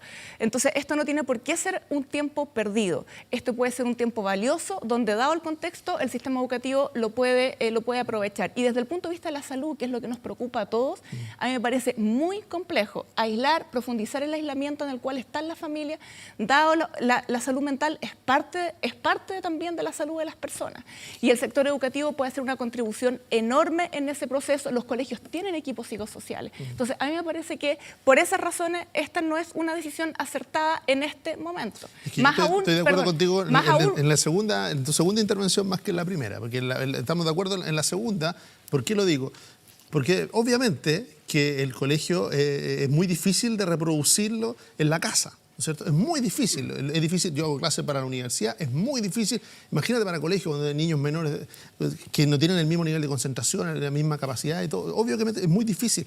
Por eso, ¿no es cierto?, lo que se está, y la justificación de la medida es de que estas vacaciones de invierno, que no son vacaciones, yo entiendo el reclamo que hacen todos los niños, es decirle, oye, no va a poder ir a ninguna parte. No, porque son vacaciones, usted se tiene que quedar en su casa como se está quedando todo el mundo. ¿Ah? Se tiene que quedar en su casa, no va a poder hacer vacaciones como puede hacer vacaciones en otro lado. Por eso digo, va a tener muchas limitaciones esas vacaciones, porque, pues, de nuevo, lo sanitario va primero. El esfuerzo sanitario que está haciendo el país, obvio que también hay que transmitírselo, explicárselo con cuidado, que hay que deducirlo a la edad que tienen, pero hay que transmitírselo a los niños. Y segundo, el periodo de vacaciones actual lo que permite es tener más clases con los profesores en los colegios funcionando y tratar de, obviamente que va a haber ajustes en los currículos, tiene que haberlos naturalmente. Además que nosotros tenemos unos currículos que son extensísimos, son agotadores. Entonces, obviamente que va a tener que hacer un esfuerzo por tratar de comprimirlo. Yo creo que quizá algo bueno puede quedar después de la crisis y darnos cuenta que quizá podemos comprimir un poquito el currículum y concentrarlo en los temas más importantes de acuerdo a cada uno de los niveles. Yo quiero entrar en el tema, aprovechar a Nicolás Izaguirre, ya que se autolimitó en el tema de educación y aprovechar su expertise en materia económica. ¿Te parece, Nicolás? Nicolás, que es lo que planteó el presidente de la República hoy día, es una bajada más, porque hablamos a mitad de semana y todavía no estaba esta explicación, estaba el proyecto general. ¿Te parece una bajada que es atingente a las necesidades de la economía que están golpeadas en nuestro país en este momento o no? Digamos que es un paso adelante, no hay duda alguna. Te lo dije el otro día que me entrevistaste. Por lo demás, nosotros como Convergencia Progresista habíamos sacado una declaración en el mismo sentido hace bastante tiempo. Entonces, nobleza obliga, estábamos, ¿cierto?, identificando las mismas áreas donde el gobierno está entrando a actuar. No obstante, Matías, yo te insisto, nosotros no podemos discutir el tema económico en ausencia de, y vi que tenía la doctora Siches, de una buena discusión del tema sanitario. Cuando tú miras las entrevistas que hacen el CNN o que hacen en Inglaterra, en la BBC o el Financial Times, en la autoridad económica, lo que primero discuten es la estrategia sanitaria, porque la estrategia económica no es más que una estrategia de mitigación de los costos inevitables, pero es como quien dice, es el vendaje. Pero si tú no discutes la profundidad de la herida, no hay vendaje que te sirva. No sé si me logré explicar. Ya, pero respecto de eso... Déjame sí, entonces... sí. Mira, la estrategia exitosa han estado basadas en dos cosas. Cuarentena lo más temprano posible y testeo universal y seguimiento. Yo creo que a nosotros nos va a venir ahora un invierno muy duro, porque no fuimos tan adelantados como podríamos haber sido. Yo sé que es difícil, no estoy criticando, me interesa mirar para adelante. ¿Te refieres a una cuarentena general más temprano, por ejemplo? O sea, con mucho más restricciones y distanciamiento social más temprano. Entonces aquí la curva de infectados va a comenzar a subir. Ya vamos a cruzar a Corea, si es que han visto los gráficos. Entonces, ¿qué te pasa? Cuando a ti la pirámide de infectología se te arranca, tienes el drama de que se te saturan los sistemas de salud y comienzan, ¿cierto?, las muertes.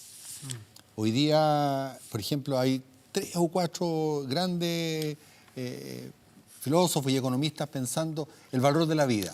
¿Qué es mejor para la sociedad? ¿Pegar un chantón fuerte con la cuarentena, aunque haya costos económicos muy grandes, o dejar que la epidemia escurra un poquitito para no parar tanto la economía? El punto que la Escuela de Ingeniería, sacó un estudio el otro día de la Escuela de Ingeniería de la Universidad de Chile, donde decía que si hubiesen un chantón, como dices tú, al principio, con una cuarentena completa, claro, hubiesen bajado mucho los números, pero cuando salimos todos de la cuarentena, vuelven los contagios. Momento. O sea, tiene que ser un punto intermedio. Por Eso supuesto. Decía la Escuela de Ingeniería Civil de la Universidad de Chile. No solo la Escuela de Ingeniería Civil. El profesor Olivares. Tenía la palabra, déjame sacar la idea. Entonces, mira, a mí me costó un tiempo de estudio entender bien esta lógica. Y hay mucho trabajo académico en este momento en la mejor universidad de Estados Unidos, en fin, que yo he tenido acceso a los papers. Y la verdad de las cosas es que si tú dejas que esta especie de progresión geométrica se te arranque, ya te metiste en una trayectoria horrorosa. Porque comienzan a haber muchas muertes, etcétera, etcétera, y tienes que tomar medidas de un aislamiento y de una cuarentena feroz. Y pueden haber relapses, que se llaman lo que dicen los gringos. Entonces, la primera cosa es chantar muy tempranamente. Y segundo, testeo para pescar lo que se llaman los hotspots, porque el gran problema de esta pandemia es que los que no presentan, los asintomáticos son la mitad. No es como el resfrío en que la gente se sabe, entonces se aleja. Entonces, realmente es una cosa silenciosa, mortal, que si tú realmente no haces distanciamiento social y cuarentena y testeo para saber efectivamente quién está enfermo y quién no está enfermo, la cosa se te arranca las manos. Otra cosa, nosotros vamos para el otro lado que la zona norte y nos vamos metiendo hacia el invierno. ¿Por qué eso es problemático, Matías? Porque cuando tú te vas metiendo al verano hay menos resfrío común, ¿cierto? Entonces la persona que tiene todo, etcétera, es más, obviamente, coronavirus. Pero acá se te mezcla, entonces tú no sabes si la persona está resfriada, tiene coronavirus, confusiones, bueno, todo se aspecta muy duro para nosotros en lo que vamos a venir. Y en función de eso es que tenemos que pensar la estrategia económica. En función de eso, yo quiero invitar a esta mesa a José Manuel Mena, que es presidente de la Asociación de Bancos e Instituciones Financieras. José Manuel, muchísimas gracias por recibirnos. Buenas noches, Matías. Un gusto. Igualmente, ¿quedaron conformes los bancos con el arreglo alcanzado con la autoridad de gobierno? Y lo pregunto en función de que cuando el presidente a mediodía presentó esto, dijo que había 5 o 6 bancos. Me parece que eran 5, me corrigió alguien que eran 6. Y resulta que en el transcurso de la tarde, la asociación que usted dirige señala que se subieron el resto de los bancos. Quiere decir que ellos o no participaron de la negociación o no estaban contentos o satisfechos con el resultado. Es decir, por ejemplo, cobrar tasa cero de aquí en adelante con estas líneas de crédito que van a abrir ustedes. Matías, tu afirmación en rigor tiene como 3 preguntas. Voy a intentar responderlas todas. Vamos. Primero, decirte que los bancos, con esta nueva forma de reprogramar, vamos a tener 3 instancias en los últimos menos de 6 meses. A partir de los sucesos de octubre, entre noviembre y enero, reprogramamos 300.000 deudores con recursos que fueron de la propia banca, del mercado. 300.000. A partir de marzo, cuando ya conversábamos la necesidad de hacer reprogramaciones de la cartera actual, de la necesidad de poner algún alquiler repactando cuotas, en 10 días se recibieron 650.000 solicitudes, de las cuales el 90% fue aprobada. Eso nuevamente fue con una colaboración, por supuesto, una línea al central que no cubría todos los dineros involucrados, pero fue a costa del riesgo completo de la banca. En este caso que estamos conversando a propósito de la línea COVID-19, una línea que nosotros apoyamos, planteamos dentro de la gama de herramientas que tenía la autoridad. De hecho, yo el martes de la semana pasada fui a la Comisión de Hacienda del Senado a plantear efectivamente que una cosa es postergar las cuotas que son de los créditos de nuestra cartera y otra cosa es decidir nuevos créditos. Y para decidir nuevos créditos era necesario compartir riesgos. Es por eso que surge la garantía estatal, que es lo que posibilita finalmente que se dé la conjunción para centenares de miles nuevamente de nuestros deudores poder acompañarlos. Voy a la pregunta que tú me planteas en el segundo término. Esta conversación fue planteada desde el gobierno en un marco que parte con una reunión en La Moneda del presidente Piñera, donde invita a algunos bancos. Casualmente fue el mismo día que yo estaba en el Congreso, así que yo no estuve en esa reunión. Pero sí debo decir que a partir de esa reunión se generó una instancia de trabajo en que participaron los bancos invitados. Pero nosotros como asociación mantuvimos siempre al tanto, con información, al resto de las instituciones. Es decir, aquí no hay nada oculto para el resto de los bancos. No me refiero a oculto. La BIF ha coordinado completamente. Voy al punto de los UF+0, ¿qué te parece? Sí. Claro, la gente se pregunta, y de hecho un joven el día me preguntaba, ¿y cómo puede ser que los bancos van a trabajar sin ganar plata? Porque con 0% de intereses no ganar plata, incluso puede haber tasas negativas. Explíquenos cómo lo van a hacer. Está muy bien, te agradezco la pregunta porque me permite explicar conceptualmente que las tasas de interés tienen 3 componentes. La primera es cubrir el costo de fondo. La segunda es cubrir los costos de operación, incluyendo el costo de capital, por ejemplo. Y la tercera es cubrir riesgo de crédito. Cuando hemos hecho la reprogramación y estaban, por ejemplo, las 300.000 que terminaron en enero, los conceptos que mencioné eran íntegramente solventados por la banca. Hacíamos costo de fondo del mercado, cubríamos los costos operacionales y asumíamos los riesgos de crédito. ¿Qué pasa? Que esa situación se diferencia a la actual. ¿Por qué hoy día vamos a cobrar? Eso es lo que el gobierno nos ha planteado y nos parece razonable. Las tasas van a estar en el máximo, que va a ser la tasa TPM del central, la tasa de referencia, TPM más 3. Más 3. Hasta más 3. ¿Y cuál es la diferencia? ¿Dónde está la diferencia? Bueno, hay 3, de esos 3 componentes que mencioné, hay 2 que están cubiertos que nos permiten llegar a esta nueva situación. La primera es que hay una tasa del central, la TPM, que está en el plazo de la operación, por lo tanto no es por un día, sino que está comprometida al plazo de la operación. Y lo segundo, lo más importante, que es la parte más relevante habitualmente de las tasas y los spreads, tiene que ver con el riesgo de crédito.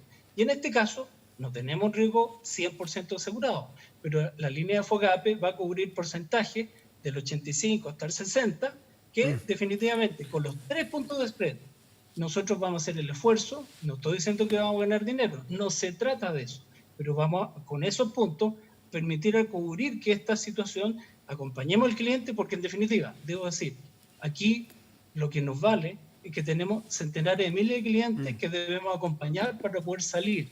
Si a esos clientes les va mal, Matías, si a esos clientes les va mal, al banco le va mal.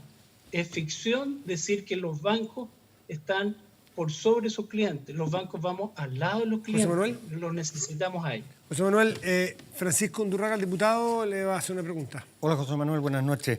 Yo te encuentro razón en relación a lo que tú estás señalando a las repactaciones anteriores, pero sí hay que señalarle a la ciudadanía que las repactaciones anteriores a las personas estaban garantizadas por los propios créditos y por los bienes de las mismas. Entonces, efectivamente, se hizo el esfuerzo y se repactaron, y hoy día hay cuotas de los créditos hipotecarios entre 3 y 6 meses adicionales, digamos, sin pagar y repactado hacia el final, pero está garantizada la casa o el patrimonio del crédito consumo que tiene y ya fue evaluado por el banco. Ahora, yo felicito que hayan concurrido todos los bancos a esta conversación del presidente y su ministro de Hacienda y haya salido este producto que hay que ser también bien claro. Si las empresas quiebran, también va a quebrar Chile. Entonces, efectivamente, lo que ustedes están haciendo también tiene no solamente la dosis de buenismo, sino que tiene una dosis de negocio posterior y hacia futuro y de realismo. Y me parece bien, porque la sensación lamentable que existía hasta el año pasado es que los bancos te prestaban paraguas en el verano y te los quitaban en el invierno. Entonces me parece fantástico lo que ustedes están haciendo hoy día y ojalá se pueda profundizar, y yo solo espero, por la gente que se nos ha acercado en nuestra calidad de diputados, microempresarios, sobre todo pequeños y medianos empresarios y microempresarios, que esto llegue lo más rápido posible a quien tiene que llegar y no nos enredemos tanto, sobre todo porque por las empresas bajo 25.000 UF la garantía es de un 85% del Estado, o sea, el margen de riesgo es un 15%. José Manuel.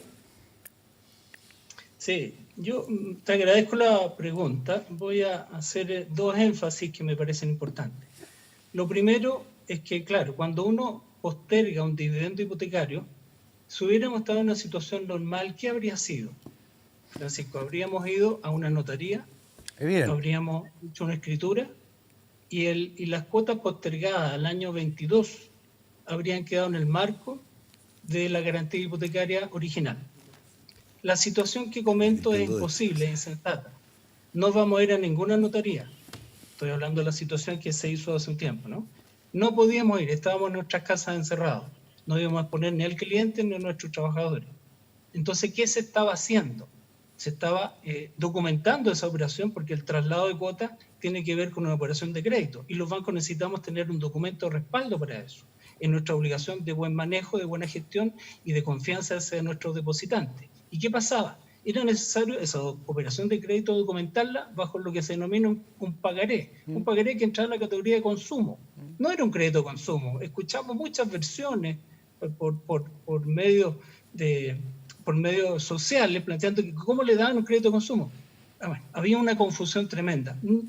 La forma de contabilizar se denominaba consumo, pero estaba a un plazo tan largo que no eran tasa de consumo, era habitualmente UF más 0 o apenas UF más 1. Ese es más o menos el rango. Segundo punto que quiero enfatizar.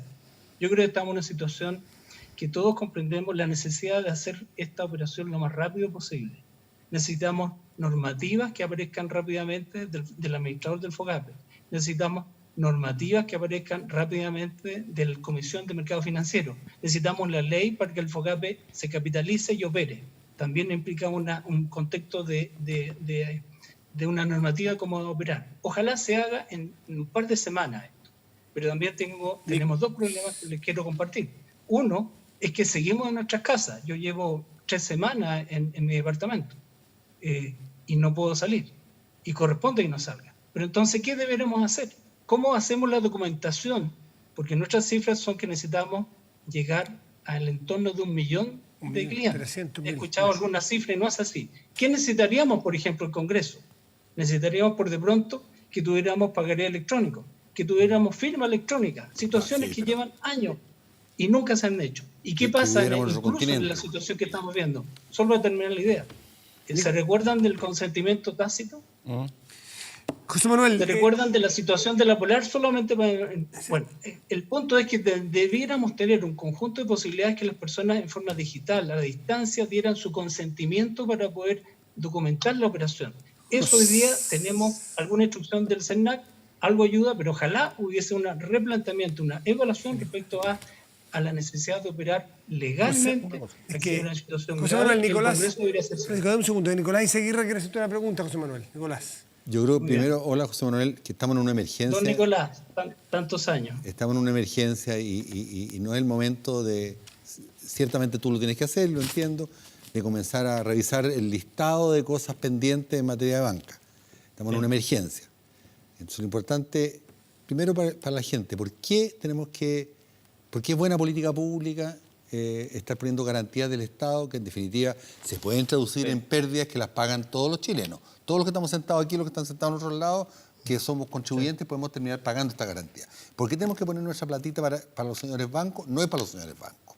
Es para que efectivamente quienes no están con flujos de caja hoy día, producto de la cuarentena, no pasen a tener un problema de insolvencia, de quiebra. Entonces, cuando termina la pandemia, no tenemos economía. Entonces nos queda todo destruido. Entonces, es necesario para que el empleo reflote, para que la economía reflote, que en esta interrupción del flujo de caja, tanto de las personas como de las empresas, no se produzcan quiebras y, por tanto, que se refinancie. Ahora, José Manuel dice cosas que son ciertas. Nosotros hemos sido colegas de directorio con José Manuel. Es cierto que el banco tiene el costo de fondo de la línea central, tiene el costo, ¿cierto?, de operación y tiene el riesgo. Ahora, lo fundamental en esto, Matías, es ver la letra chica, en el sentido de si realmente hay competencia y transparencia en esto. ¿Y la hay? Bueno, es que lo que pasa es que todavía no sabemos la letra chica, no sabemos cómo se va a dar, cómo se corta, cómo se licita, etcétera, etcétera, porque hay costos, también hay necesidades y la parte del león se puede quedar en un lado o en el otro. Yo creo que en eso que son temores naturales, ¿no es cierto? Decirle, porque aquí se está operando, el Estado está garantizando algunas cosas, pero las condiciones finales las van a determinar cada uno de los bancos, en competencia. Pero el mercado funciona. Si yo estaba mirando en lo que tiene que ver con las personas, los créditos, hay un banco, lo voy a nombrar porque fue el que mejor lo hizo, el BCI, el que ofreció la mejor crédito de repactación, son 6 meses, 0 pesos, ¿no es cierto? Todo chuteo hasta el final. Entonces, y hay otros bancos que quedaron medio descolocados porque estaban tratando de hacer su propio acomodo, yo solo digo cumpliendo lo riguroso de la mirada académica. Una discusión seria, porque esto no es el mercado de los tomates, Gonzalo. No está claro. Créeme que de esto yo sé. No, sí, está claro, pero entonces esto la no diferencia es, está, Nicolás. Y quiero ver la letra chica. Yo no estoy en contra. Sí. Solo que estoy diciendo que, tal como José Manuel tiene razón de que hay costos, es importante que estos costos no se traspasen en exceso también, y por eso tenemos que conversarlo. Sí, yo creo que en eso es importante que también los bancos tengan la oportunidad de ofrecerle a sus clientes cosas que incluso vayan más allá de lo que está ofreciendo el propio gobierno. A mí me gustaría ver también eso, porque hay una oportunidad de diferenciación. Lo hicieron con las personas, yo quiero ver también que si lo pueden hacer con las pymes. O sea, claramente esto, al igual que en materia sanitaria, lo que manda aquí no es la ortodoxia económica, sino aquí lo que tiene que haber es la consideración de que hay una crisis país. Y en eso, yo escuchaba el llamado que le estaba haciendo el ministro Palacio, hay que ver que también los bancos vean ahí una oportunidad. Así como en otros países y también en Chile, uno ve que la papelera, ¿no es cierto?, está reconvirtiendo sus máquinas para sacar mascarillas más rápido. Bueno, así también están ocurriendo con muchas otras empresas que se están reconvirtiendo para hacer ventiladores mecánicos. También que me gustaría ver a mí a los bancos en Chile compitiendo por tener una mejor incluso oferta que la que está haciendo el José Manuel Mena, presidente de la Asociación de Bancos e Instituciones Financieras. Por favor, a ver si entra en esta conversación. Sí, muchas gracias por la consulta. Quiero hacer dos énfasis también en lo que he escuchado.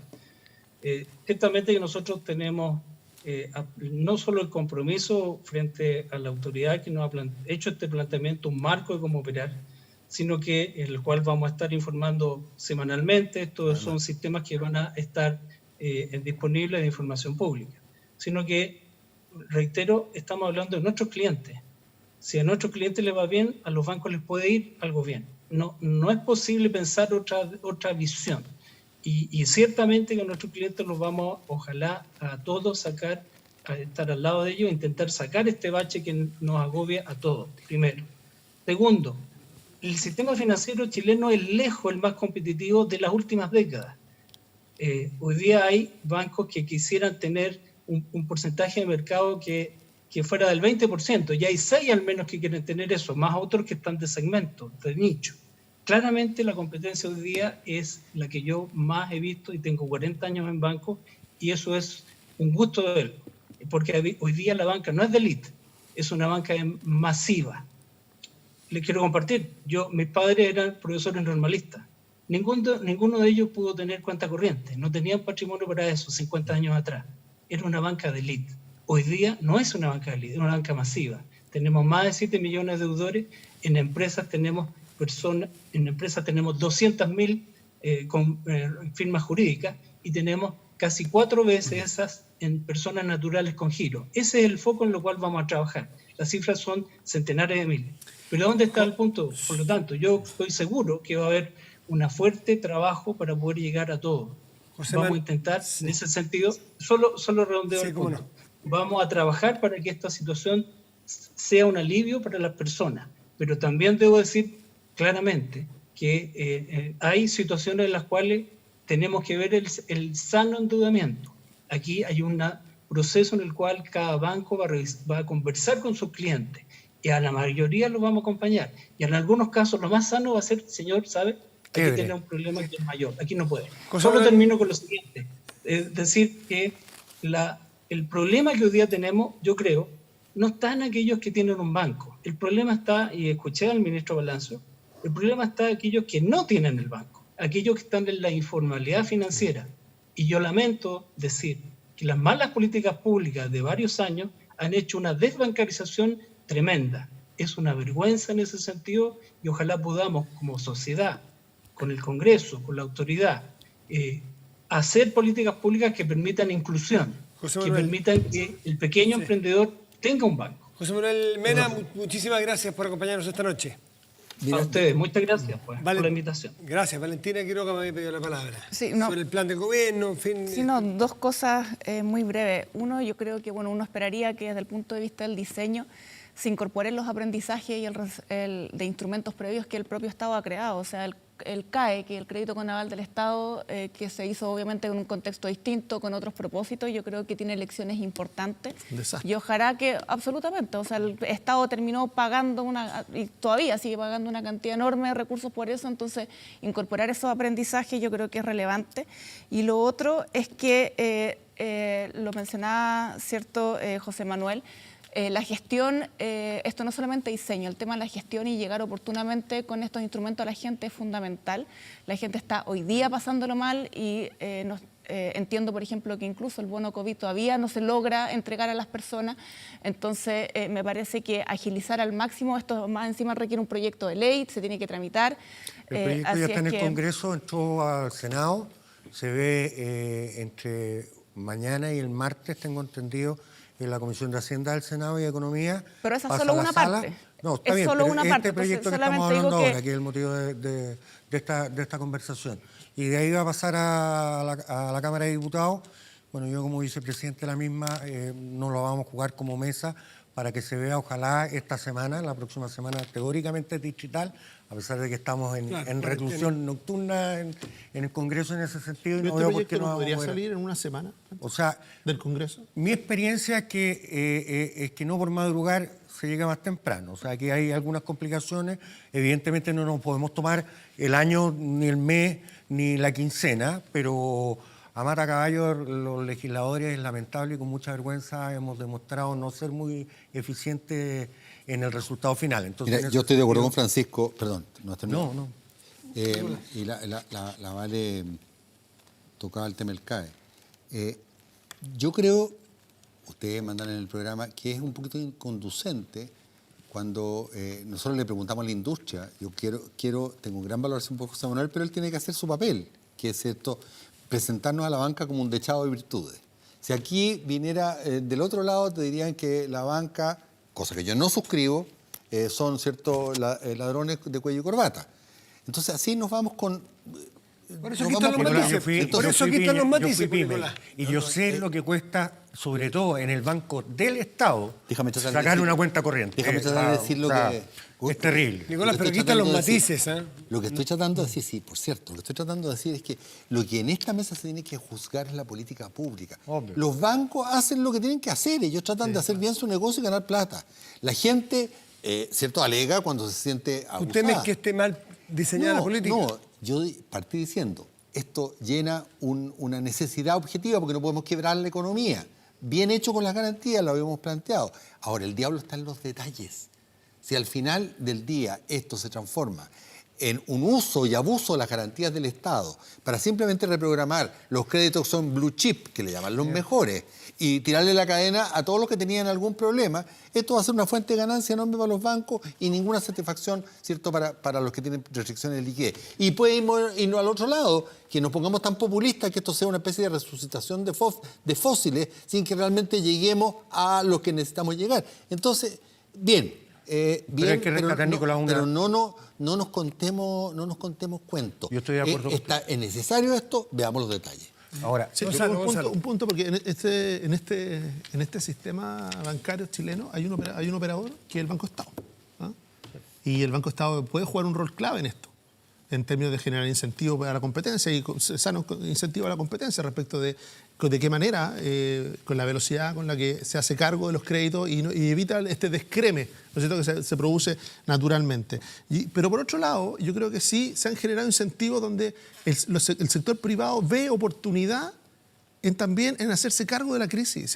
No todo es la última línea, independiente de que eso es lo que guía. Lo conversaba recién y le puse atención cuando Matías le preguntaba a Lucas Palacios sobre el capitalismo y su revisión del capitalismo, ¿no es cierto? O sea, después de esta crisis, ¿va a seguir el capitalismo? Sí, sin duda. ¿Va a ser igual? Creo que no va a ser igual. El punto... Nicolás se ríe, cree que va a ser igual. No sé si creo que va a ser igual, pero yo lo que sí creo es que los bancos también tienen que ver oportunidades, no solamente en el margen. Y de nuevo pongo el ejemplo, ya hubo un banco que vio una oportunidad en la repactación con las personas y no tengo ningún problema en decir de que si hubiera mayor facilidad para moverse, cuando se permita esto, lo que se llama la portabilidad financiera, cuando hay un banco que realmente le pone atención y juega más, es más agresivo en términos de beneficios a las personas van a funcionar. Es decir, obviamente yo voy a aportar mi crédito ahí donde mejor me traten. Y yo no estoy esperando que los bancos dejen de ganar plata o dejen de que eso es lo que los mueva, porque eso es lo que los mueve. Pero hay maneras y maneras de hacerlo. Y en este caso, cuidar a los clientes, yo creo que no solamente cuidar a los clientes, sino que hacerse cargo de la crisis y de lo que está viviendo el país, es una oportunidad también, Nicolás, para todos los actores. Si el único tema es que no hagamos fantasía acá. El mercado del crédito es uno de los mercados más complicados, menos competitivos, no es el mercado de tomates. Y por tanto, aquí lo que hay que mirar con detalle es la política pública. Es cierto, Gonzalo, que algunos pueden ser más creativos y cierto, y sacarle parte de la clientela a los otros porque realmente tratan mejor a la gente. Hay algo de competencia. Pero hay otra cosa que se llama fidelidad. O sea, hay muchos clientes que están atados con un banco y el banco los puede estrujar hasta que se les dé puntada porque no tiene alternativa o porque no... Entonces, esto es una cosa complicada. De esta mesa, el único que ha estado celado ha sido tú. ¿Cómo se hace? ¿Cómo se diseña una política para que no pase? Todo lo que he dicho, ya dado que está nuestro flamante vicepresidente, es que discutamos esto bien, pero yo estoy completamente de acuerdo que tiene que llegar rápido. Pero bien. Porque si no, esto se va a prestar después para cierto dime y direte respecto de que aquí un salvataje no sé de quién, etcétera, etcétera. Respecto, ¿va a cambiar o no va a cambiar el capitalismo? Gran tema. Fíjate que en los últimos 2 o 3 días de lo que yo he repasado, salió Danny Roderick. Danny Roderick, un profesor de Harvard muy prestigiado, más bien hacia la izquierda, diciendo no, después de esto volvemos todos a ser iguales, no va a cambiar nada. Salió Daron Acemoglu, posiblemente uno de los grandes economistas vivos en este momento, el de las naciones, de MIT. ¿Por qué fallan las naciones? Dijo no. Acá, tal como ocurrió, ¿cierto?, después de la Primera Guerra, después de la Segunda Guerra, aquí va a haber un nuevo capitalismo. Y Paulson, ex ministro de Hacienda de Bush, republicano, saca hoy día en el Washington Post ayer, diciendo no. Aquí hay que cambiar ciertas cosas básicas del sistema capitalista. Muy interesante discusión que se nos viene. Francisco, última pasada a los cuatro, por favor. Dos cosas a propósito de las políticas públicas. Dentro del diseño de este mecanismo también está el informe público semanal en relación a cómo se están comportando los bancos, cuántos créditos están dando y a qué tasa. Transparencia. Porque efectivamente aquí los bancos tienen la oportunidad de devolverle la mano a Chile como Chile se la dio en la crisis del 82. Si hablemos las cosas en castellano. O sea, Chile salió al rescate de los bancos. Pero Francisco, en los negocios la gente no es agradecida. Bueno, si les dais la oportunidad de repasarlos de nuevo, lo van a hacer. Bueno, yo no pretendo que me den las gracias a mí, pero aquí, y tú tendrás que estar de acuerdo conmigo, a ti te tocó lidiar otras crisis económicas, pero como tú muy bien lo dijiste aquí en esta mesa, esta crisis no solamente es económica, sino también es de salud pública. Es por primera vez que hay un blackout del mundo. Sí, pues. Entonces, no es un tema de un negocio de una inmobiliaria que sobreexplotó unas casas y que reventó en una burbuja inmobiliaria, digamos, y generó una crisis. Aquí hay una cosa mucho más compleja de atrás, como tú muy bien lo habías planteado. Entonces, aquí se requiere no solamente de la salud de los chilenos que estamos acá, sino que también de las empresas, industrias y todos los actores sociales, económicos, políticos, etcétera, etcétera. Si no, no vamos a salir. Su cierre, Gonzalo. Sí, yo creo que, mira, si hay alguien que en el fondo lo venían pasando bastante mal durante muchos meses, eran las pymes, y resulta que ahora les cayó la crisis sanitaria encima, sí. Prácticamente, claro, era como un knockout, ¿cierto? Era muy difícil sostenerlo. Pero en ese sentido, yo creo que estas medidas, a mí me gustaría que pasaran rápido por el Congreso, bien, pero rápido por el Congreso, porque si no, esto es como el cuento del tío, espéreme, pero resulta que aquí las pymes están con el agua, no aquí, sobre la cabeza. Entonces, cada semana... Y sin snorkel. Claro, entonces cada semana que pasa es realmente dramático y es cosa de mirarlo. ¿Sí? Cuando uno le pone atención a la realidad, hay muchas personas que tenían sus pymes y que hoy día no están teniendo ingresos y han tenido que salir a buscar ingresos por otro lado. Y están haciendo Uber, están haciendo entregan con Shop, han tenido que salir rápidamente, a adaptarse a la realidad. Entonces, decirle, si esto de verdad le va a dar oxígeno a las pymes para seguir funcionando, tiene que ser rápido. Y uno espera que haya un ejercicio rápido de la banca, pero también del Congreso, obviamente, porque lo que se está haciendo un esfuerzo país, lo está dirigiendo el gobierno, pero un esfuerzo país. Se le está garantizando, ¿no es cierto?, una tasa cero real, que realmente es un esfuerzo país bastante grande por un tiempo largo, ¿no es cierto? Estamos hablando de 24, 48 cuotas, ¿no es cierto?, más allá de los 6 meses en el fondo de exención de pago que van a tener. Valentina. Sí, yo quería hacer un cierre con un tema totalmente distinto, que la verdad que me tiene impresionada y que no quisiera que pasara desapercibido en este contexto. Este fallo de la Corte de Apelaciones de Santiago, que prácticamente le ha dado, en mi opinión, impunidad a 17 violadores de derechos humanos, salió ahora recientemente y la verdad es que me parece absolutamente nefasto. Y lo vinculo también con el tema de derechos humanos que se está viviendo hoy día en las cárceles. Los riesgos, ¿ciertos?, que está alertando el INDH de hacinamiento y de la urgencia de actuar rápidamente, porque esto se está convirtiendo potencialmente primero, y así lo ha dicho el INDH, en un problema de salud pública enorme, pero acto seguido en un problema de seguridad pública también gigante a partir de la experiencia que han tenido otros países. Yo sé que no alcanzamos a tocar ese tema, pero no quería dejar de mencionar esas dos situaciones que me parece que son extremadamente graves. Nicolás Izaguirre, para terminar. Bueno, suscribo plenamente lo que dijo Valentina, lo que acaba de decir, pero volviendo al tema anterior, mira, el mensaje fundamental, Matías, con el que yo me estoy quedando en este momento, es que en cuanto a la estrategia económica para mitigar esta crisis, yo creo que las grandes áreas han sido tocadas, ¿cierto? El seguro de desempleo, el problema de los informales, el problema de las pymes y las quiebras con la garantía de la banca. Hay que hacerlo rápido y bien. Yo creo que en eso estamos caminando relativamente bien.